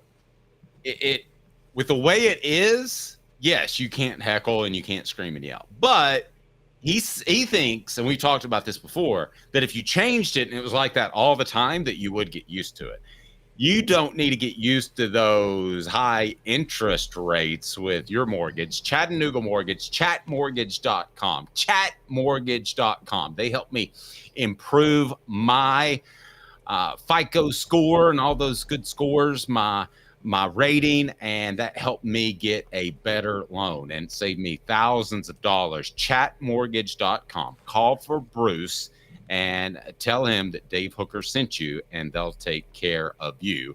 Chatmortgage.com. Also want to thank our friends at City Heating and Air Conditioning, 50 years in East Tennessee. Integrity matters. CityHeatandAir.com. And the Ball Report with Cooper Mays is brought to you by City Heating and Air Conditioning. All right, Caleb.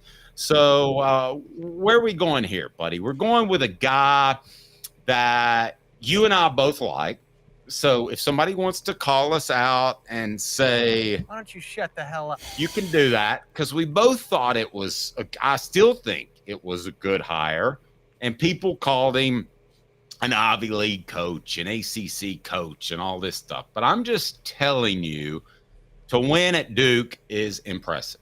And I thought this was such a better hire, even at the time when Jimbo Fisher was hired at A&M. I felt like Jimbo Fisher, the biggest issue I had with his hiring, Caleb, was that he pretty much quit on Florida State with a couple of years left. Now, you may remember that time, you may not, but that's when I was covering recruiting really closely. And he had quit on the recruiting trail. Like Derek Dooley, for instance, never started on the recruiting trail, so there was no quit in him. He didn't go to one high school football game. Did you know this, Caleb? He didn't go to one high school football game in his entire time at Tennessee. Derek Dooley never did? Yes. That doesn't surprise me. Not at all. It still surprises me to say it. He also didn't drive down the road to Von Bell just to say hello. And Von's like, yeah, I really like Tennessee, but I don't know what's going on. Well, I mean, okay, Derek Dooley, it's like they didn't use the whole detail-oriented thing, but he always talked about the process of recruiting, and he's like, they would go down this checklist, and it's like by the time he was done going through his checklist, players had already been recruited by like 10 other schools heavily at that point. He's a complete imbecile. But nevertheless, I thought that Jimbo Fisher, the way he left Florida State, was very damning at the time. You still should show up and do your job. And he didn't do that for the better part of 2 years on the recruiting trail. And he leaned on NIL. And I think I think there were promises made, maybe that he wasn't able to follow up on, because they're very dysfunctional in their support at A&M. Have always been. If not for that, Texas A&M has as many national championships as perhaps Alabama. A little strong. But as perhaps any team not Alabama. Caleb, they're that strong. They have that much money, but they're dysfunctional. So we both like the Elko hire. And here's what he said about Jimbo Fisher, right? All right, so let's go ahead and bring that up now. And this is Mike Elko taking a not-so-veiled shot at Jimbo Fisher. Yeah, I think it's the way we talk to the young people. I think the things that we talk about, the messaging, how we bring really good people into the building. We talk about doing things together. We talk about culture, and everyone talks about it. But then we go out and we live it every day. And I think we back up our actions. We're very honest. We're very open. And this is a real program. It's not fake. It's not a politician running this program, talking fast and BSing everybody. This is a real program. And for all the recruits out there, this is a real place. And if you want to be really good at football, yeah, I think it's. Yeah. Is that out of line, Caleb? He's talking about Jimbo Fisher clearly. He's so clearly talking about Jimbo Fisher, and some people were debating, was this Bush League to take the shot at Jimbo Fisher? And I am going to say no. And the reason I'm going to say no is because of this reason. Texas A&M has had a pretty bad reputation of either hiring dumb coaches, let's just call it what it is, or coaches that, quite honestly, didn't do the necessary things that should be necessary to run a program. And what I mean by that is, not just Jimbo Fisher, but let's start with Jimbo Fisher. Jimbo Fisher was exactly what he said. Spoke like a politician, BS'd everybody, was honestly lazy when he was at Texas A&M. The vibe you're giving me, Dave, is Jimbo Fisher got his national title and then got lazy after that. No, let me not just give you a vibe. Let me say, Jimbo Fisher got lucky, won a national title with Jameis Winston, who, by the way, made an appearance in the NFL. I was like, isn't he 58?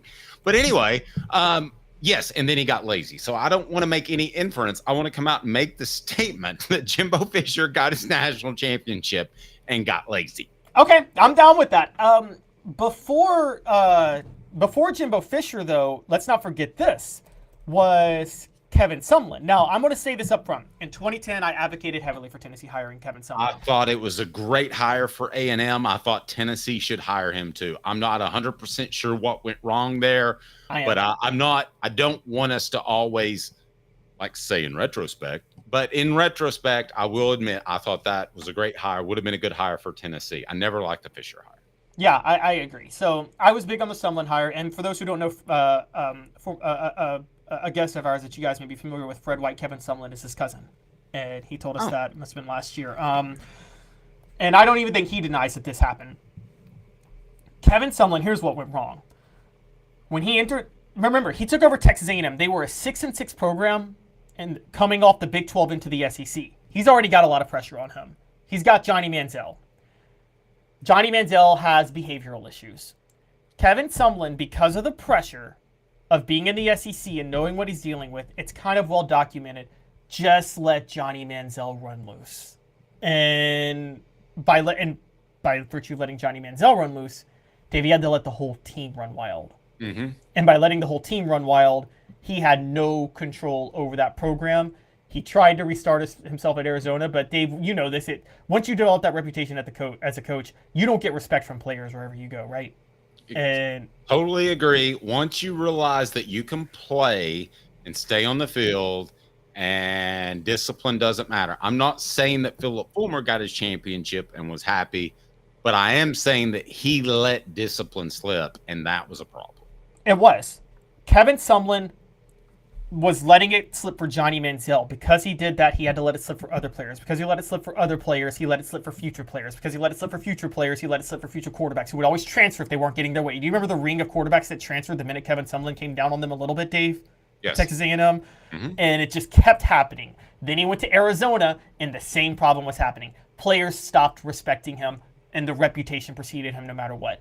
That's why Kevin Sumlin ended up not working out. I have no doubt Kevin Sumlin knows ball. He actually is Maryland's offensive coordinator. He knows football. He's a great play caller. He knows offense to this day. You get him in a room, Dave, he could probably draw up plays better than anybody in college football. By the way, no offense to Caleb went to Tennessee and Maryland. No offense to one of your alma maters, but that's proof, Kevin Sumlin, that if you are an African-American coach, you don't get the best opportunity and you may never get a second shot. Because I'm sorry, he is way better than being the offensive coordinator at Maryland. No offense to your Terps. No, I mean, he is, but the problem was he failed at Arizona so badly, too, after Texas A&M. True. And so that's why he's at Maryland now. And I think that Kevin Sumlin is reflective in the same way Jimbo Fisher is of not doing the necessary behind-the-scenes things to run a program at Texas A&M. So Texas A&M comes across, Dave, as a gadget program, as a program that's all flash and no substance. And I think Mike Elko is saying what he's saying because he has to emphasize this is a real program, guys. Let me ask you this: when it actually happened, okay? I want to make a Tennessee comparison, and maybe it's a poll question, maybe it's not. It's brought to you by the Hemp House, the premier hemp dispensary online with a wide variety, great selection, and strict standards. Hemp House Chat with 2Ts.com. Hemp House Chat with 2Ts.com. Use the promo code HOOKED for 10% off, and we appreciate it. Hooked for 10% off. Worst hire, rank them at the time: Jeremy Pruitt, Butch Jones, Derek Dooley, Jimbo Fisher. On its face, Derek Dooley was the worst hire. Far and away. The guy had, by the way, I've actually defended Derek Dooley in the past because I felt that he had a lot of things working against him, but he had a losing record at Louisiana Tech. Okay. How do you hire that guy? Agreed. Okay, who's next? Second to me, and you said Butch Jones, Jeremy Pruitt. Second to me is Jimbo Fisher because he was losing control of the program, and it was a known thing he was losing control of the program. And by the way, you mean at Florida State? At Florida State, yeah. And by the way, the reason you could tell that was Bobby Bowden, at the time was alive, was coming out and just trashing the state of the program. Yeah, I'm actually with Paul. I'm going to go Jeremy Pruitt, then Derek Dooley, then Butch Jones, but I'm actually going to have Jimbo Fisher at number one because of what I knew behind the scenes.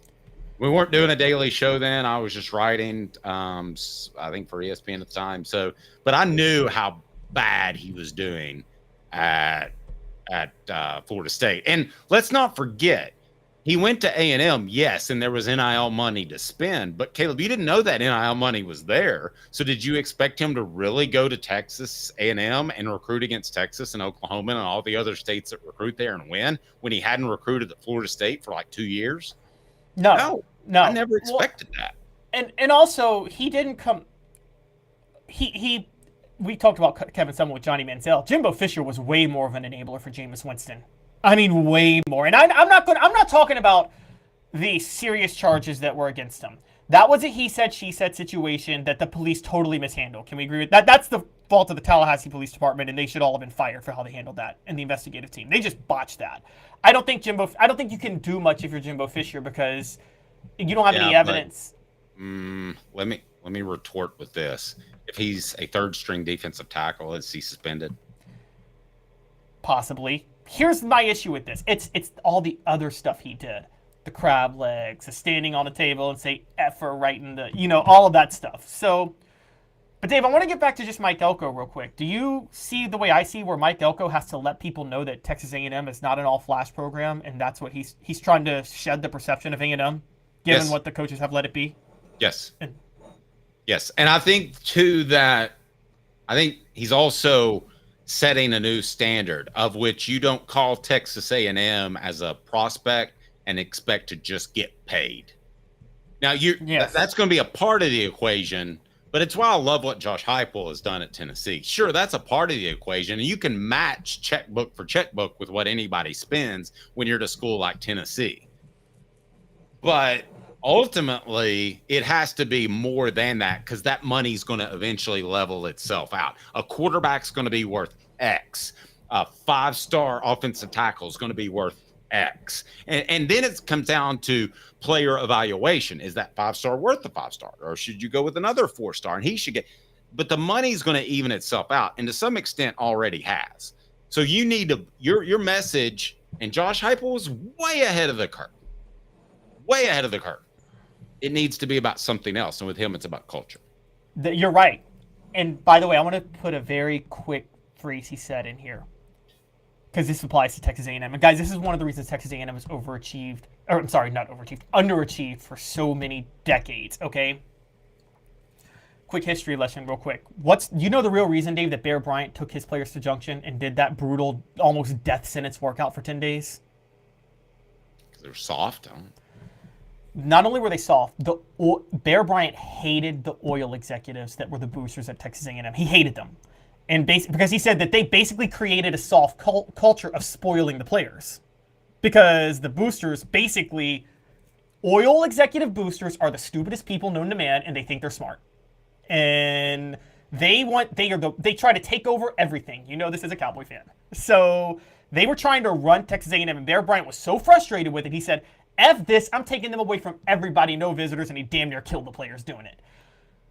When Mike Elko straight up said, not a politician running the program, that's a subtle jab at politicians do whatever the donors say. I'm not going to do what my oil donors say. You oil donors better back the F off. I'm running this program, okay, if you want to win. And I'll say this, I've always had my theory on Ivy League coaches working out, because most coaches I'm not as high on their IQs as you guys know. My proof of this, I think Mike Elko, without the scandal stuff, can we at least say that Joe Paterno, he was an Ivy League coach. Can we take the Sandusky stuff out of it, Dave? Is it fair to say that what Joe Paterno did at Penn State, that's not a school that should have had those accomplishments? It took a smart coach to do that. Yeah, no, I'll agree with that. Let's get the last look brought to you by Campbell Cunningham, Taylor, and Hahn, as we'll take a look at the weekend and what to expect moving forward in 30 seconds. Fifth year, the second and third generations continue Joe Neubert's commitment. His vision of what this business needed to be, we still try to live up to that. If we wouldn't put our family in it, we're not going to put their family in it. If you're going to say that you're doing the best work in Knoxville, now saying it's one thing, producing it and providing it's another. The largest family-owned collision center in Knoxville is Joe Neubert Collision Center. All right, time for the last look. We saved the best for last, and it's brought to you by Campbell, Cunningham, Taylor, and Hahn. Caleb, as we look back over the weekend, what stood out to you, sir?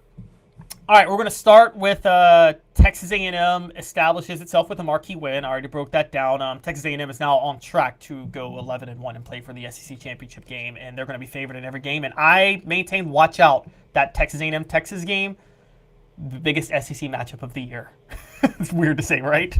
Yeah, it sounds weird. It sounds weird, but it might very well be the case. I will say this, too. My biggest takeaway is that every team does look fallible. I don't think there is an elite team right now. All right, what's next? Alabama and LSU are on a collision course in 2 weeks with their coaches. The loser will be one step away from being fired, or on the most hottest, serious hot seat possible between Brian Kelly and Caleb. Which two? Which two again? Alabama and LSU. They have buys this week. They are about to face each other in 2 weeks. With LSU losing to Texas A&M, when Alabama and LSU play in 2 weeks, Dave, the loser head coach is going to be in some serious heat. I don't think Kalen DeBoer's seat can really get hot after just 1 year. But will he not be feeling heat? Oh, he'll be feeling heat from the fans, but I don't think the athletic department, if they're smart whatsoever, would make any sort of change. What's next, they wouldn't. It's just about the heat. All right, so moving on to the Big Ten real quick. Both Oregon and Penn State score pretty impressive wins. Oregon, it was at home, but against a good Illinois team, they blow out. Penn State going to Wisconsin. I mean, whatever you guys want to say, that's a tough place to play, and they win. And Ohio State survives. Wait, may I interrupt real quick? Did you see where James Franklin afterwards said, I apologize for not addressing the rape allegations in the middle of the week in his press conference? I didn't handle that well. Did you see that? He did that? I did not see that, You no. suck, you jackass. Well, no kidding. That's like saying, I apologize, I have red hair. I should have looked in the damn mirror and known that. I mean, you should have known that before you put that sports information guy out there just to take the bullets. All right, Caleb, what do you got next? Yep. All right, so next, Dave, I said Oregon, Penn State, Ohio State. What about Indiana? They do it again. They beat Washington by 2 touchdowns, and they didn't even have their backup. They had Taven Jackson in, the former Tennessee quarterback, because their starting quarterback was hurt. Dave, they are 8-0. You got to show some love, man. You got to. If Indiana is in the college football playoff, we just have to start all over. All right, who's next? I don't think we do. Okay, so here's the fun part. Just real quick, I need a bit of time on this, but Miami is still on a roll, but so is Pitt. 2 undefeated ACC teams. Dave, can I tell you how the ACC is set for chaos real quick? Yes. There are 4 undefeated teams: Miami, Pittsburgh, Clemson, and SMU. Pittsburgh is going to visit SMU soon, and they still have to play Clemson. They're going to be underdogs in both of those games. Miami doesn't play either of those teams, so if Vegas is right, Miami, Clemson, and SMU will all finish undefeated in ACC play at the end of the year. Who plays for the ACC title and who goes to the college football playoff? You can't put 3 teams from the ACC in the playoff. No, you can't. But that's crazy. I would kind of like it if it happened, because then you'd have to relook at the whole thing and make a non-Indiana rule. Go ahead, Caleb. He wants a non-Indiana rule. That's right. What's next? The Big 12 still has 4 contenders. Iowa State and BYU are undefeated. Kansas State has 1 loss, which was to BYU, but they do play Iowa State soon enough. And Colorado hanging around with 2 losses right now. I mean, outside of Indiana with Kurt Cignetti, if it's not him, Deion Sanders has got to be your coach of the year at this point, right? Yeah, they're bowl eligible now, right? Yeah, they're bowl eligible. I mean, you got to give him credit. Given all that you said, who should Tennessee fans be rooting the most vociferously for moving forward? That is a I need to write that out. That's a very we're going to start doing our rooting guide for Tennessee this week. So it's way too complicated to do in a quick soundbite. Okay. We got to flesh it out. Right. What other takeaways do we have? Couple more, and then I'll do my Heisman recent top 10. But number 7, Notre Dame's back in the CFP race. I mean, I know it was just. I didn't think they were ever out. People thought they were done because of the Northern Illinois loss, and they didn't have enough quality games left on their schedule. But because Texas A&M is looking really good now, that's more of a quality win, and blowing out Navy. I mean, Notre Dame is actually in a great position because if they finish 11-1, they could get the 5 seed because they don't even have a conference. Caleb, it's a television show. In college football, Notre Dame is the Brad Pitt of college football. You're not going to leave him out. That's true, but the big point is, can they get the 5 seed? And I think they can. Right. Last one brought to you by Campbell, Cunningham, Taylor, and Hahn. Keep it rolling. To visit cctis.com. The information you need is easy to access, and setting an appointment is as simple as clicking the tab. Doctors Campbell, Cunningham, Taylor, and Hahn, and Eye Care Optical at cctis.com. Simply the best. All right, Caleb, what's next? Real quick, can I just add, Adam has a great point. Have you noticed the less we've talked about Deion, the more successful Colorado's gotten in recent weeks? He's gotten less news. Just wanted to point that out. But Colorado's had more success. And, yeah, true. I think there's a correlation there. I think there's also a strong correlation when he has 2 elite players that he's not going to get at Colorado. But that's a conversation. That's true too. All right, so my last one before Heisman race in top 10. Boise State is firmly the favorite now for the group of 5 teams. Navy getting blown out by Notre Dame was bad, and I just don't think Army's going to do much better when they play Notre Dame in a couple of weeks. So Boise State's the favorite right now. So the college football playoff gets to, as of right now, avoid the chaos of having an Army-Navy game after the selection committee has to make its decision. I was hoping for that. I like chaos. I was too. All right, so Heisman race, Dave. Cam Ward is, I think, the clear-cut favorite. Now, I don't even think there's a close second, but if there is a second, Travis Hunter's number 2, Ashton Jeanty number 3, Dylan Gabriel number 4, Will Howard number 5. Don't win in October, though. You don't, and it's November time. I mean, Cam could end up being 3rd or 4th before all's said and done. Who did we think was going to win at this time last year? Or 2 years ago, we would have said Hendon Hooker was going. And we would have. Last year, who was it? Who was it? Like somebody had a huge October. And anyway, go ahead. So your top 10? Yep, my top 10 are Georgia is number 1. Y'all can call me crazy, but look at their schedule strength. They played the toughest schedule of anybody in college. I don't care if they have a loss. They played a tougher schedule than anybody in college football. They beat Clemson. They had to visit Alabama. They had to visit Texas. Georgia's number 1. I don't care that they have a loss. Their one loss is more impressive than Oregon's undefeated record, Miami's undefeated record, or Penn State's undefeated record. So I got Georgia number 1, Oregon number 2, Miami number 3, Penn State number 4. A&M's number 5, undefeated BYU's number 6, Tennessee's number 7, Texas is number 8, Notre Dame's number 9, Iowa State's number 10. I don't have an argument with that. I think it's pretty good. Where did you have Tennessee again? Number 7, right where the AP poll has them. Seems low to me. I went by schedule strength combined with quality wins combined with record, and BYU slightly edges them out right now by virtue of being undefeated. You could put Tennessee ahead of BYU. I think Tennessee's better than BYU, but I go by resume, not who I think is better. But you disagree with me that Georgia should be number 1 over the undefeated teams? No. They had to visit Texas, Alabama, and play Clemson at a neutral site. That's I that's don't disagree with you at all. I can roll with that. To me, eye test makes them the number one team in the nation, but I'm a defensive minded guy, so eye test. I think Tennessee's a top 5 team in the nation, especially with the room to grow. Mine's resume based. Yeah, no, that's fair. He's Caleb Calhoun. I'm Dave Hooker, the show represented by Banks & Jones, Tennessee's trial attorney, banksandjones.com. Tomorrow on the program, we'll have a preview of Kentucky with a Kentucky reporter that knows his stuff on the inside. And also, we will visit with John Adams of the News Sentinel. So if you haven't subscribed, you need to. Turn your notifications on. He is Caleb Calhoun. I'm Dave Hooker, the show represented by Banks & Jones, Tennessee's trial attorney.